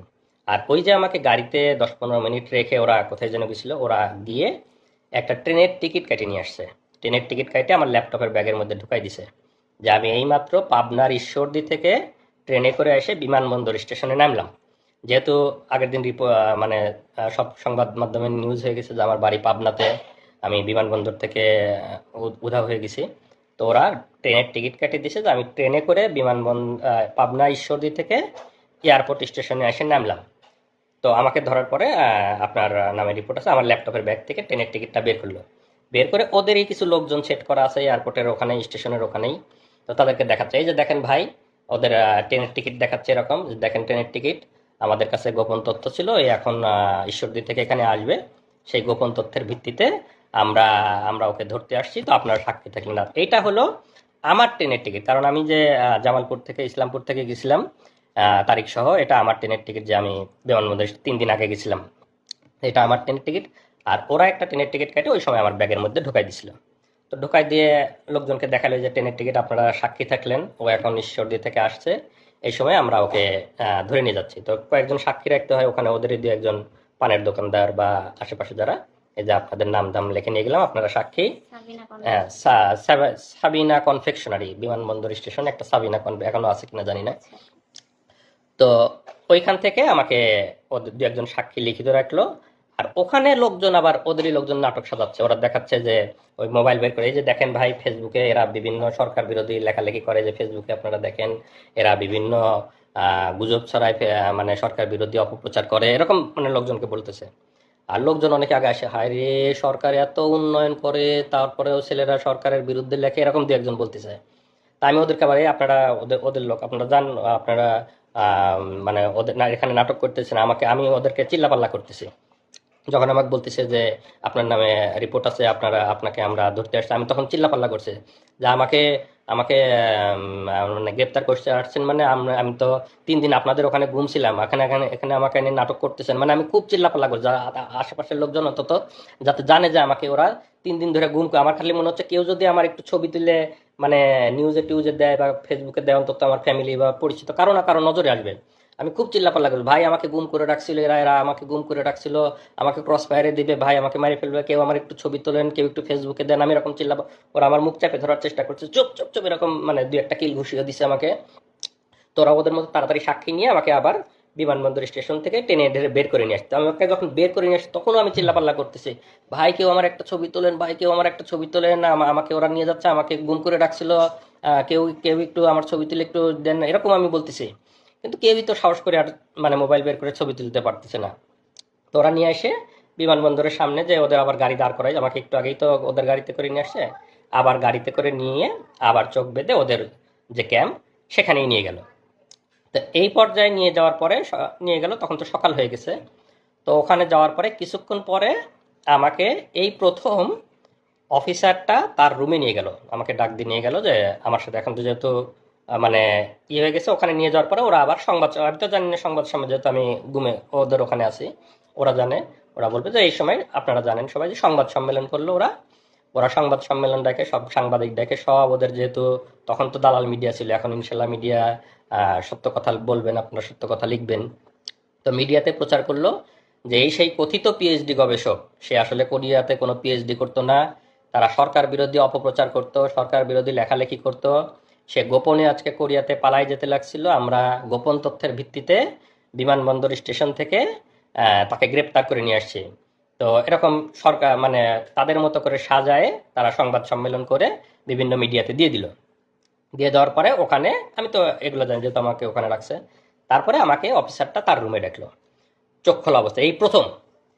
তো তখন যখন আমাকে ডাকছে তখন আমি প্রথমবারের মতো তার মানে রুমে ঢোকার আগে তার নেম প্লেটটা একবার দেখে গেছি যে কে। পরে তো ভিতরে ঢুকে তার সাথে আমার নাম ধাম ইয়েটেগুলো, যে তোমার নামে এখন মামলা দেওয়া হবে, আমরা তোমার নামে ডিজিটাল নিরাপত্তার মামলা দিয়ে তোমাকে ইয়ে করে দিবে, এরকম বলতেছে আর কি। তো যেহেতু নেম প্লেটটা দেখে গেছে, এই সময় আমি বলতেছি যে এই শুয়োরটা হলো আমাকে গুম করা থেকে শুরু করে সব কিছু নিজে হাতে করছে, এবং আমরা বসিলা মোহাম্মদপুর ক্যাম্পে যে 5 জন ছিলাম, 5 জনকে সে নিজে হাতে গুম করছে। এবং পরবর্তীতে আমি জেলে ছিলাম, জেলে থাকা অবস্থায় অনেকের সাথে কথা হয়েছে, তাদেরকেও সে গুম করছে। তা আমি তার ছবিটা আমার কমেন্টে দিয়ে দিব আপনাদের ইয়েতে, তার বিস্তারিত বিস্তারিত। তার নাম হলো মহিউদ্দিন ফারুকী। মহিউদ্দিন ফারুকী 2018 সালে র‍্যাব 2 বছিলা মোহাম্মদপুরে সে ছিল কোম্পানি কমান্ডার। পরবর্তীতে সে ওখান থেকে চলে যায় হলো পুলিশ সদর দপ্তরের সাপ্লাই শাখার এআইজি ছিল। এতটুকু পর্যন্ত তার ইনফরমেশন আমি জানি। এটা হলো মহিউদ্দিন ফারুকী। এটা হলো মহিউদ্দিন ফারুকীর ছবি। আমরা জাস্ট ছবিটা আপনাদেরকে দেখাচ্ছি, আমি পরবর্তীতে আমার কমেন্টে দিয়ে দেবো বিস্তারিত। এইটা হলো সেই মহিউদ্দিন ফারুকী। এই শোর আমাকে মানে গুম করছে, এবং আমার সাথে যারা 5 জন ছিল তাদেরকে নিজ হাতে গুম করছে। মহিউদ্দিন ফারুকী 2018 সালে র‍্যাব 2 এর কোম্পানি কমান্ডার, পরবর্তীতে পুলিশ সদর দপ্তরের সাপ্লাই শাখার এআইজি ছিল। আপনারা এর লিখে রাখবেন, এবং এর ব্যাপারে আপনারা অবশ্যই তো অ্যাকশন নেবেন যারা মানবাধিকার কর্মী এবং যারা আছেন আইন শৃঙ্খলা রক্ষাকারী বাহিনী। তো আমাকে ওই সময় একবার জিজ্ঞাসাবাদ যেহেতু করে, আমি ওর নেম প্লেটে দেখে গেছি। তো পরবর্তীতে ওখান থেকে আমাকে ওখানেই রেখে দেয়, এদিকে সংবাদ সম্মেলন ইয়ে করে আর কি। আর এর ব্যাপারে আরেকটু বলে রাখি, মহিউদ্দিন ফারুকী এরা তো হলো যে আমাদের নামে বিভিন্ন রকম অপবাদ দিয়ে আমাদেরকে মানে কালার করার বা আমাদেরকে অপমানিত করার চেষ্টা করেছে। এই মহিউদ্দিন ফারুকী আপনারা নাম দিয়ে সার্চ দেবেন, মহিউদ্দিন ফারুকী নাম দিলেই দেখবেন এর নামে বিভিন্ন রিপোর্ট আইছে। পুলিশ সদর দপ্তরের সাপ্লাই শাখার এআইজি থাকা অবস্থায় নারী কেলেঙ্কারিতে এক মহিলাকে, সে অবিবাহিত মানে বিবাহ বহির্ভূত মহিলাকে নিয়ে এসে সে নিয়মিত তার সাথে শারীরিক সম্পর্ক করতো তার অফিসেই, এবং সেই মহিলা এক পর্যায়ে প্রেগনেন্ট হওয়ার পরে সে মহিলাকে কোনোভাবে জোর করে ওষুধ খাওয়ায় অ্যাবর্শন করানোর পরে পরবর্তীতে আবার সে শারীরিক সম্পর্ক করতে থাকে, মহিলাটা আবার প্রেগনেন্ট হয়। পরবর্তীতে যখন সে আবার জোর করে অ্যাবর্শন করাতে যায়, তখন মহিলাটাও কোনোভাবে উনি হয়তো আমার এই লাইভ যদি কোনোভাবে শুনে থাকে, মহিলাটাও কোনোভাবে হয়তো কোনো পাওয়ারফুল কারো মানে পরিচিত, সে তখন সেটা মানে মামলা করে তার নামে, এবং সংবাদ সম্মেলন ইয়ে করে। এই মানে শোরের নামে আপনারা সার্চ দিলেই পাবেন মহিউদ্দিন ফারুকী ভ্রূণ হত্যা মামলা, তার নামে 2টা না 3টা মামলা হয়েছে, এবং সে তখন সাময়িক বরখাস্ত র‍্যাব সদর দপ্তর মানে পুলিশ সদর দপ্তর সাপ্লাই শাখার এআইজি থাকা অবস্থায় তখন থেকেই সে সাময়িক বরখাস্ত। এগুলো হলো এদের চরিত্র। এরা হলো এরকম মানে বিবাহ বহির্ভূত এরকম মানে ব্যভিচার এগুলা নিয়ে ইয়ে থাকে, এবং তারা আমাদের নামে বিভিন্ন রকম অপবাদ দেওয়ার চেষ্টা করে, এবং তখন থেকেই মানে মানে সাময়িক বরখাস্ত অবস্থায় আছে। এগুলো হলো এদের বাস্তব চরিত্র। তো ওখান থেকে তারপরে আমাকে যখন ওখানে রাখে, সংবাদ সম্মেলন করার পরে আমাকে নিয়ে পেপার পত্রিকায় ওদের মতো করে ভুয়া রিপোর্ট দেয়। এবং ওই দিন রাতে আমি যেহেতু বিমানবন্দরে চিল্লা চেঁচামেচি করছি যে আমাকে ওরা গুম করে রাখছিল, আমাকে কেউ ছবি তোলেন, কেউ আমার একটা ছবি তুলে রাখেন, আমাকে এরকম বলছি। তো তখন ওই দিন রাতে ওরা এইটা বুঝতে পারছে যে আমি লোকজনকে বলে দেওয়ার চেষ্টা করছি, ওদেরকে ধরা খাওয়ানোর চেষ্টা করছি। তো ওই দিন রাতে আমাকে ভয়ানক টর্চার করছে, শারীরিক টর্চার, যে তুই খুব চালাক না, তুই আমাদেরকে ধরাই দেওয়ার চেষ্টা করছিস যাতে আমরা ধরা পড়ে যাই, আমরা তোকে গুম করছি, এরকম চিল্লা চেঁচামেচি মানে অনেক অকথ্য ভাষায় গালিগালাজ করছে, এবং ওই দিন রাতে আমাকে টর্চার করছে। তো টর্চারটা এরকম, রাতের বেলা আমি বলি আসলে, ওই দিন রাতে আমাকে চোখ বেঁধে ওদের আবার রুমে নিয়ে যায়, মানে দিনে চোখ খোলা ছিল, রাতের বেলা চোখ বাঁধা অবস্থায় আবার রুমে নিয়ে যায়। রুমে নিয়ে গিয়ে আমার এভাবে 2 হাতটা এরকম বাঁধে, এখানে হাত বাঁধে, আমার 2 পা বাঁধে, 2 পা এবং 2 হাত বাঁধে। আমার এই হাতের মধ্যে দিয়ে এই দিক দিয়ে একটা বাঁশ মতো ঢুকাই দেয়, আমি তো চোখ বাঁধা দেখতে পাচ্ছি না, বাঁশ মতো এরকম আড়াআড়ি ঢুকাই দেয়, এবং আমার পায়ের উপরে এখানেও আড়াআড়ি একটা বাঁশ মতো রেখে দেয়। তো 2টা বাঁশ আমার দুই পায়ের উপর আড়াআড়ি একটা, আর হাতের উপর আড়াআড়ি একটা।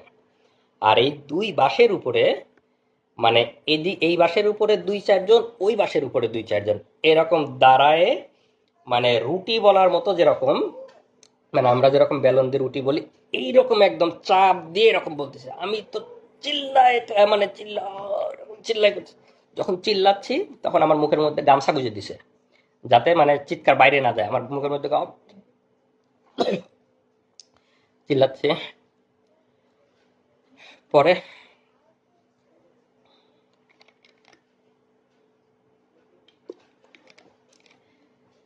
এভাবে প্রায় 15-20 মিনিট আমার উপর ভয়াবহ টর্চার চালায় ওরা। এখনো দাগা। মহিউদ্দিন এই সেই গেঞ্জি, বলতে ভুলে গেছি, এই সেই গেঞ্জি যে গেঞ্জি পরা অবস্থায় আমাকে তুলে নিয়ে গেছিল, এই গেঞ্জি পরা অবস্থায় ছিলাম, এই গেঞ্জি পরা অবস্থায় আমাকে ওই টর্চার করে, রক্ত এবং ময়লা মিশ্রিত সেই গেঞ্জি। পিঠে দাগ আছে। আমরা 5 বছর সেই গেঞ্জিটা যত্ন করে তুলে রাখছিলাম আজকের দিনের জন্য, যে আজকের এই দিনে আমরা এই গেঞ্জিটা পরে আপনাদের সামনে বলবো। এই সেই গেঞ্জি পরা অবস্থায় আমাকে টর্চার করে, ভয়ানক টর্চার, রক্ত এবং ময়লা এখনো আছে। টর্চার করার পরের দিন সকালে আমাকে থানায় পাঠাবে। আমার নামে এর আগে কোনো মামলা নাই, কোনো রিপোর্ট নাই, কোনো মামলা নাই। এখন তো আমাকে থানায় দিতে গেলে একটা মিথ্যা মামলা দিতে হবে। তখন পরের দিন সকালে ওরা একটা ভুয়া ডিজিটাল নিরাপত্তা, আপনারা জানেন যে ডিজিটাল নিরাপত্তা আইনের অবস্থা, আমরা সবাই এই আইনের যে কালো দিক, সেদিকের শিকার মানবাধিকার কর্মীরা, সাংবাদিকরা, আমরা যারা বাক স্বাধীনতায় বিশেষ করে আমরা সবাই শিকার। তা আমার নামে ভুয়া ডিজিটাল নিরাপত্তা আইনে একটা মামলা দেয়।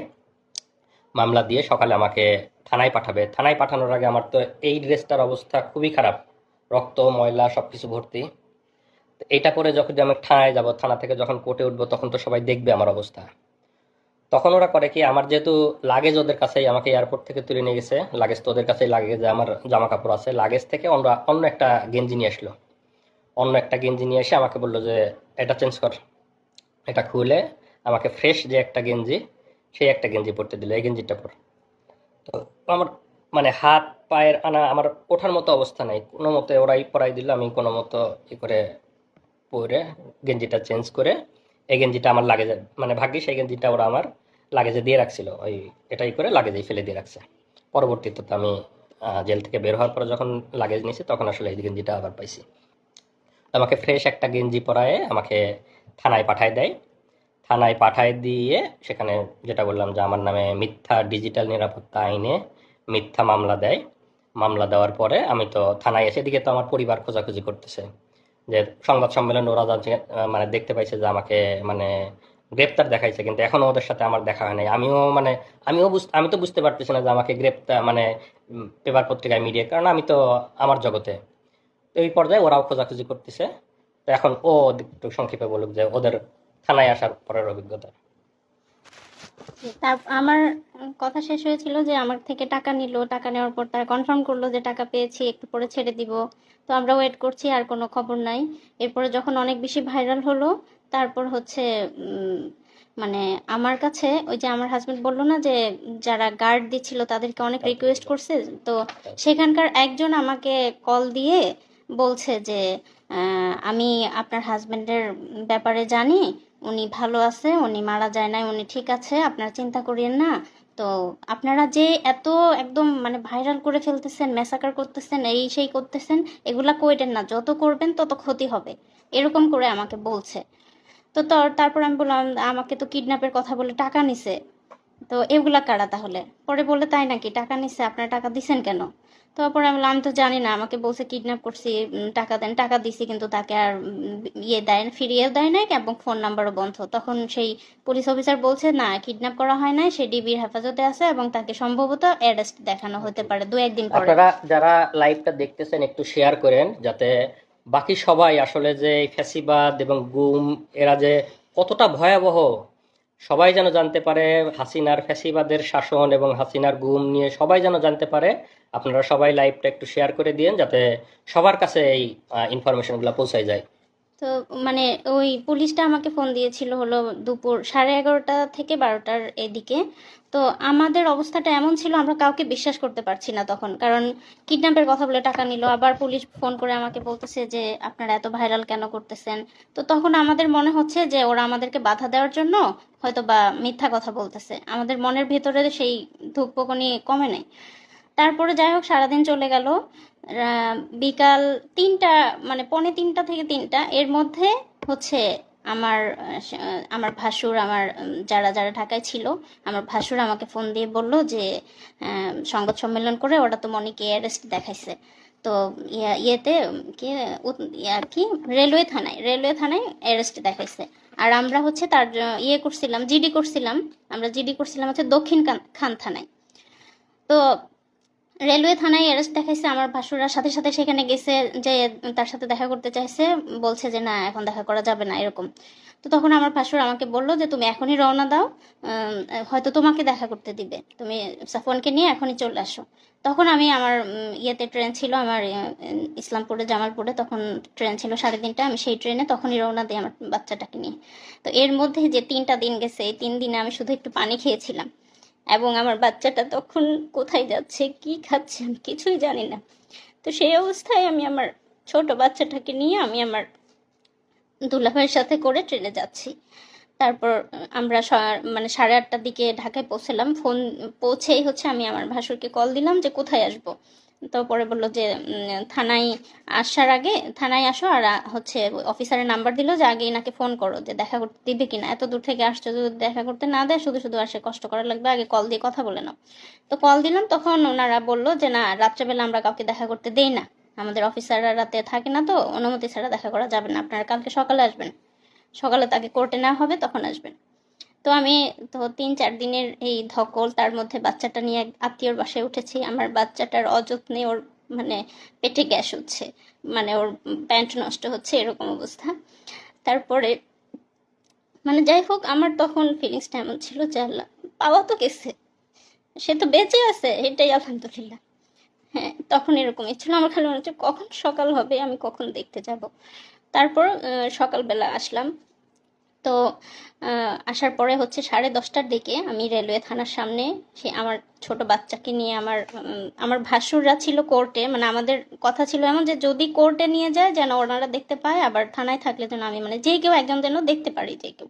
তো ওনারা ওখানে ছিল, আর আমি আমার দুলাভাই সহ বাচ্চা সহ আমরা হচ্ছে রেলওয়ে থানার সামনে দাঁড়ায় আছি। আমরা হচ্ছে বারবার জিজ্ঞেস করতেছি, আমাকে তো কিছু বলতেছে না যে আছে কি না আসলে, বা এই সে কিছুই বলতেছে না। তো তখন আমার শ্বশুরবাড়ি যেহেতু পাবনা, আমার শাহজাদপুর পাবনার কাছাকাছি এক এলাকার একটা পুলিশ ছিল, উনি আমাকে বলল যে আপনারা অপেক্ষা করেন, আছে উনি এখানে, কিছুক্ষণ পর বের করা হবে। তো সকাল 10:30 থেকে 12:30 পর্যন্ত রোদের মধ্যে দাঁড়াই ছিলাম, আমাদেরকে থানায় ঢুকতে দেয় নাই, ওখানে কোনো বসার জায়গা ছিল না, এবং ওখানে যেহেতু স্টেশন, চাইলে আমরা যেয়ে বসতে পারতাম, আমাদের কাছে মনে হয়েছে যে 1 মিনিটও এখান থেকে নড়বো না, যদি এর মধ্যে নিয়ে যায়, আমরা কোথাও গেলাম তখন যদি নিয়ে যায়। আমার বাচ্চা তখন হচ্ছে মানে 2-2.5 বছর বয়স, মানে ওর খাওয়া ঘুম সবকিছু উল্টাপাল্টা হয়ে যাচ্ছে। তো যাই হোক, তারপরে তাকে 12:30টার দিকে হচ্ছে বের করলো। যখন বের করলো দেখি যে তার 2 হাত বাঁধা, এবং মানে এই যে আপনারা দেখছেন আসিফ মাহতাব স্যারকে যেভাবে বেঁধে বের করছে কোর্টে, সেভাবে তাকে বেঁধে বের করছে। আমি দৌড়ে চলে গেছি, দৌড়ে গিয়ে তাকে জড়ায় ধরে খালি আলহামদুলিল্লাহ বলছে, আর বলছি যে তুমি একটুও চিন্তা করো না, সব ঠিক হয়ে যাবে। হ্যাঁ, আমি কাঁদি নাই, আমি তাকে সাহস দিছি, আমি বলছি যে সব ঠিক হয়ে যাবে ইনশাল্লাহ, তুমি একটুও চিন্তা করো না। ও আমাদেরকে দেখে অবাক হয়ে গেছে যে আমরা কিভাবে জানলাম, কিভাবে এখানে আসলাম। তো আমার মানে আমরা ওখানে যাওয়ার সাথে না, আমার আমাদের তো ধারণাই নাই যে ওরা মিডিয়ার মাধ্যমে জানছে, মানে থানার সংবাদ পাইছে, থানাতে চলে, কারণ আমি তো থানার মধ্যে, মানে আমি কিছুই বুঝতে, মানে আমি ওদেরকে দেখে অবাক হয়ে গেছি যে মানে ওরা এখানে চলে আসছে। আমি আমার আমার ছেলেকে নিয়ে আমি যখন গেলাম দৌড়ায়, ওরা আমাদের কুকুরের মতো দূর দূর করে মানে ইয়ে করে দিচ্ছে, তাড়া দিচ্ছে, এই চলে যান চলে যান, খবরদার কাছে আসবেন না, কাছে আসলে কিন্তু আসামিকে টর্চার করব, খবরদার কাছে আসবেন না। তো ও আমার বাবুকে জাস্ট একটা চুমা দিতে আসছিল, মানে ঠোঁটটা কাছে নিয়ে আসছে আমার বাবুর গালের কাছে, ওরা দিতে দেয় নাই, ওরা ওকে দড়ি ধরে টান দিয়ে হেঁচকে টান দিয়ে নিয়ে গেছে। এই দৃশ্য আমি কোনোদিনও ভুলবো না। তারপর যাই হোক, ওনাকে একটা সিএনজিতে উঠালো, পাশে তো 3-4 জন পুলিশ ছিল, তো সাথে সাথে আমরা আরেকটা সিএনজি ভাড়া করলাম। ভাড়া করার পরে আমাদেরই হলো যে আমরা ওদেরকে পুরো ফলো করব, ওরা যেদিক দিয়ে যাচ্ছে আমরা ওইভাবে। তো যে ফলো করতেছি, আমাদের সিএনজি ওদের সিএনজি পাশাপাশি ছিল, এবং একটা জ্যাম লেগে যায়, জ্যাম লেগে যাওয়ার ফলে তাদের সিএনজি আর আমাদের সিএনজি একদম পাশাপাশি, মানে আমি বারবার আমার এখান থেকে দেখতেছি ও একটু করে তাকাচ্ছে। তো আমি সাফওয়ানকে বলছি, দেখো ওই যে তোমার বাবা, ডাকো বাবাকে ডাকো। সাফওয়ান ডাকতেছে, বাবা বাবা এমন করে ডাকতেছে। পুলিশ কতটা হিংস্র, কতটা খারাপ, সে সিএনজি থেকে বের হয়ে এসে, আমাদের সিএনজিওয়ালা একটু বয়স্ক ছিল, আমাদের সিএনজিওয়ালাকে লাথি মেরে বলতেছে যা তাড়াতাড়ি এখান থেকে, মানে আমাদের সিএনজি ওখানে দাঁড়াতে দিচ্ছে না, সে বয়স্ক মানুষটার সাথে খারাপ, জাস্ট আমার ছেলে একটু বাবা বলে ডাকছে, এটাই ওদের সহ্য হচ্ছে না। ঠিক আছে, তখন ওরা লাথি মেরে আমাদের সিএনজিওয়ালাকে বলতেছে যা তাড়াতাড়ি, মানে যেন দেখাই না হয় এরকম। পরে যাই হোক ওনাকে নিয়ে গেল, নিয়ে যাওয়ার পরে কোর্টে, মানে যখন ওনাকে সিএনজি থেকে নামিয়ে গারদে নিচ্ছে আমার ভাসুররা, তখন প্রথম 3-4 দিন পরে তাদের ভাইকে দেখতে পেলো। তারপর আমরা নামলাম, নামার পরে আমরা মানে অপেক্ষা করছি কি করে কি হবে, কারণ আমাদের পরিবারে কোনো, আমার শ্বশুর বাড়ি আমার বাবার বাড়ি কোনো ফ্যামিলিতেই এরকম কিছু হয় না, আমরা কিচ্ছু জানি না কি হতে যাচ্ছে কি হবে। কিন্তু আমার মনের মধ্যে একটা সাহস ছিল যে আমার ভাসুররা অনেক ভালো ভালো জব করে, ইনশাল্লাহ খুব দ্রুত বের করে আনতে পারবে। আমি জানি না, আমি ছোট মানুষ, তখন এসব বুঝি না, মানে এত কষ্ট যে হবে সেটা বুঝতে পারিনি। আমার মনে হয়েছে খুব দ্রুত 2-3 দিনের মধ্যেই হয়তো বের করতে পারবে। তো তারপর যাই হোক গারদ থেকে তাকে কোর্টে নেওয়া হলো, আমরা পিছে পিছে যাচ্ছি, আমাদেরকে একটু কাছে ঘেঁষতে দিচ্ছে না, মানে কোনো কথা কোনো ইনফরমেশন যেন আমরা তাকে না দিতে পারি বা উনি আমাদেরকে কিছু না জানাতে পারে, তার কাছেই ঘেঁষতে দিচ্ছে না এবং দূর দূর করে তাড়িয়ে দিচ্ছে। তারপর হচ্ছে তাকে তখন কোর্টে তোলা হলো। এরপর তুমি বলো।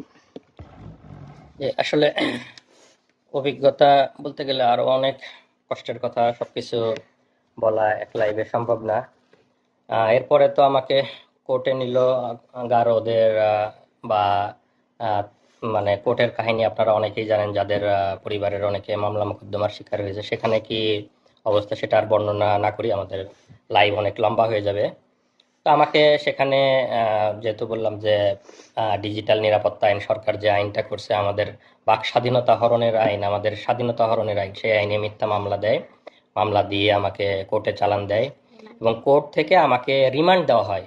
আইনজীবী, আমি তখন আমার আমার আমার আইনজীবী বলছে যে পিএইচডি করে, পিএইচডি শেষ, মানে শেষের ইয়েতে, মানে স্কলার, সে রিসার্চার।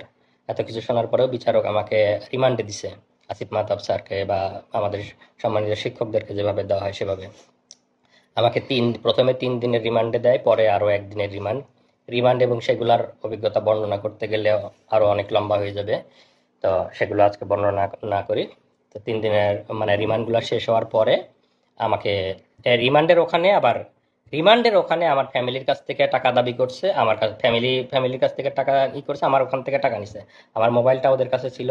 মানে হাসিনা তো সারা বাংলাদেশে, মানে পুলিশ এবং সব জায়গায় যে দুর্নীতি করছে, ওরা ওখানেই আমাকে বলতেছে যে মানে টাকা দিতে হবে। মানে ওখানে আমি কিভাবে টাকা দিব, তখন মানে আমাকে বিভিন্ন রকম ভয়ভীতি দেখাচ্ছে, আমার ফ্যামিলির উপর করবে, ফ্যামিলির উপর মানে ফ্যামিলিকেও জড়াবে এগুলোর মধ্যে। তখন আমি ওদেরকে বললি যে আমার মোবাইলটা আপনাদের কাছে আছে কিনা। হ্যাঁ, মোবাইল আছে। তখন আমি যেহেতু ইন্টারনেট ব্যাংকিং ইউজ করতাম, আমার কোরিয়ার যে ইন্টারনেট ব্যাংকিং এর অ্যাপস আমার মোবাইলে ইনস্টল করা ছিল, আমি ওখান থেকে ওদের মানে বিকাশে মানে ইনস্ট্যান্ট 10,000 টাকা ট্রান্সফার করে দেই। তখন মানে একটু মানে ঠান্ডা, মানে পুলিশ তো ঘুষখোর, মানে আমাদের কাছ থেকে 1 লাখ টাকা ওদের কাছ থেকেও চাইছিল। চাইছে। তারপরে আমাকে মিথ্যা মামলা রিমান্ড শেষ করার পরে আদালতের মাধ্যমে আমাকে জেলে পাঠায় দেয়। তো জেলের অনেক অভিজ্ঞতা, জেল, রিমান্ড এগুলা বলতে গেলে আসলে আরো বিস্তারিত বলার সময় নাই, লাইভও লম্বা হয়ে যাবে। তো জেলের সবচেয়ে সুন্দর একটা অভিজ্ঞতা হলো যে আমাদের শহীদ দেলোয়ার হোসেন সাইদি হুজুরের সংস্পর্শ পাইছি আমি ওই সময়। সাইদি হুজুর এবং আমাকে কেরানীগঞ্জ জেল থেকে কাশিমপুর জেলে পাঠানো হয়েছিল। তো কাশিমপুর জেলে যখন ছিলাম, সাইদি হুজুর সেখানে ছিলেন। আমি এবং সাইদি হুজুর প্রায় 20-25 দিন একসাথে ছিলাম। বিকালে আমরা একসাথে হাত ধরে হাঁটতাম, সাইদি হুজুরের সাথে গল্প করতাম।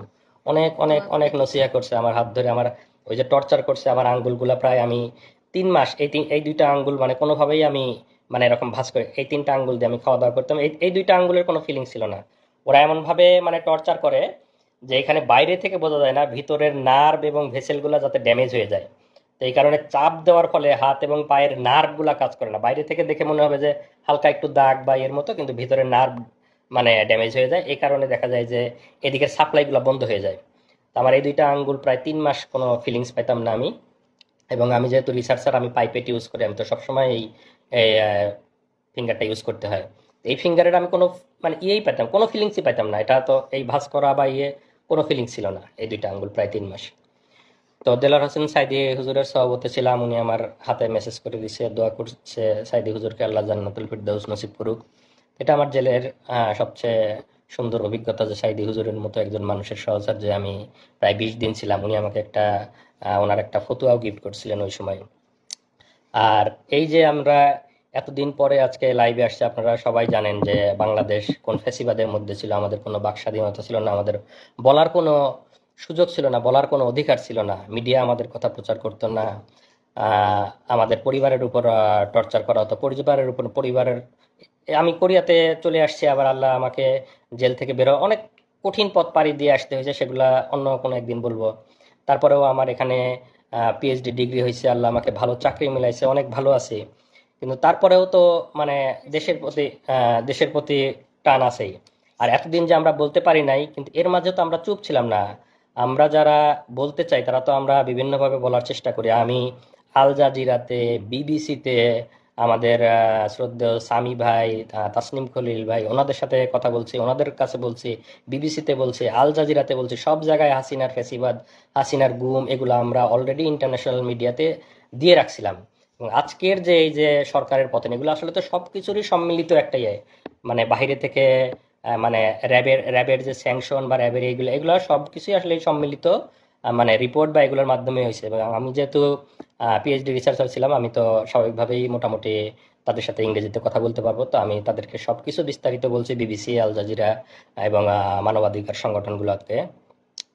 তো আসলে শেষ কথা এটাই যে আমরা যারা প্রবাসে আছি সবাই দেশকে ভালোবাসে, স্বাভাবিকভাবে আমিও ভালোবাসি, দেশকে অনেক ভালোবাসি। দেশকে ভালোবাসি জন্যই পিএইচডি শেষ করে ইচ্ছা ছিল দেশে ফিরে যাব, দেশে থাকব, দেশের জন্য কাজ করব।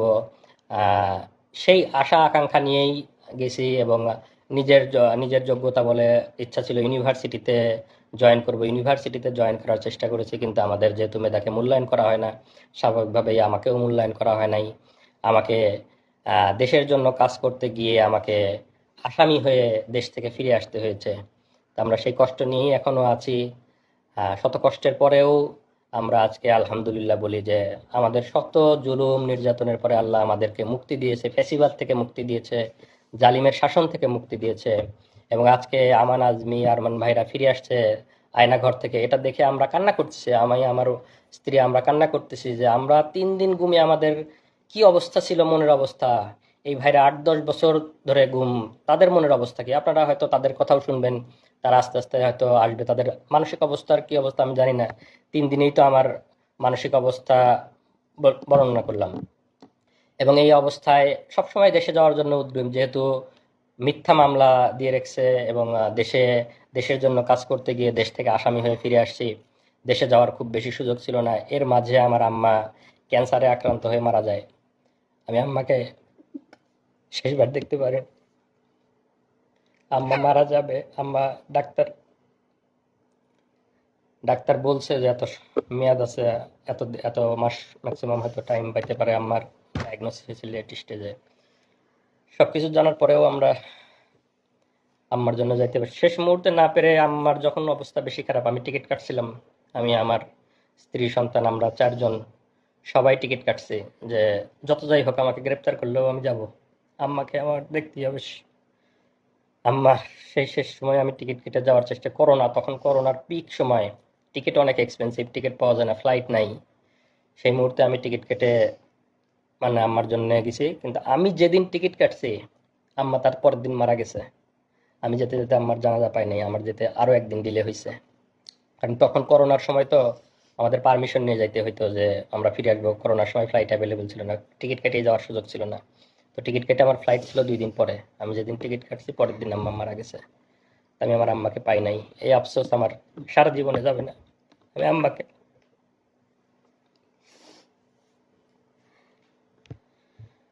আপনারা আমার জন্য, আমাদের জন্য দোয়া করবেন। যারা যারা জালিম হাসিনার ফ্যাসিবাদের কবলে আছেন সবার জন্য আমাদের দোয়া থাকবে। এবং যারা যারা আজকে আয়নাঘর থেকে ফিরে আসতেছেন তাদের জন্য দোয়া থাকবে। এবং আমরা আবার ফিরে আসতে চাই, শত নির্যাতনের পরেও আমরা চাই আমরা দেশে ফিরে আসব, দেশের জন্য কাজ করব, নতুন দেশ গঠনে আমরা সবাই একসাথে ঐক্যবদ্ধভাবে কাজ করব। এবং আমাদের নতুন বাংলাদেশ হবে সুজলা সুফলা, এবং যেখানে কোনো দুর্নীতি থাকবে না, যেখানে কোনো ফ্যাসিবাদ থাকবে না। এই ডিজিটাল নিরাপত্তা আইন, বাক স্বাধীনতা হরণের আইন উঠিয়ে দেওয়া হবে। এবং আমি আশা করি যারা মানবাধিকার সংস্থায় আসেন, যারা নতুন সরকার গঠন করবেন, তারা এই ফ্যাসিবাদী এবং বাক স্বাধীনতা হরণকারী এই ডিজিটাল নিরাপত্তা আইন আপনারা উঠিয়ে দিবেন। যারা যারা আমরা নির্যাতনের শিকার, তাদেরকে এই জুলুম থেকে আপনারা মুক্তি দেবেন। এবং আমি পরিশেষে যে ছাত্র আন্দোলনের মাধ্যমে এই ফ্যাসিবাদ, এই জুলুম থেকে আমরা মুক্তি পেয়েছি আল্লাহর অশেষ মেহেরবানিতে, তাদেরকে আমি ধন্যবাদ দিতে চাই। তাদেরকে ধন্যবাদ দিয়ে ধন্যবাদ দেওয়ার কোনো ভাষা আমার জানা নেই। তাদের এই আন্দোলনের ফলে এবং যারা শহীদ হয়েছেন, তাদের আত্মার মাগফিরাত কামনা করি। পরিশেষে আমি বলবো যে আমরা সবাই মিলে ইনশাল্লাহ একটা নতুন বাংলাদেশ গড়ব, যেখানে থাকবে না কোনো ভেদাভেদ, কোনো মারামারি, কোনো এরকম কোনো যাতে আর কাউকে এভাবে লাইভে এসে তার এই কঠিন কঠিন পরিস্থিতির বর্ণনা না করতে হয়। সবাইকে ধন্যবাদ। আসসালামু আলাইকুম ওয়া রাহমাতুল্লাহ।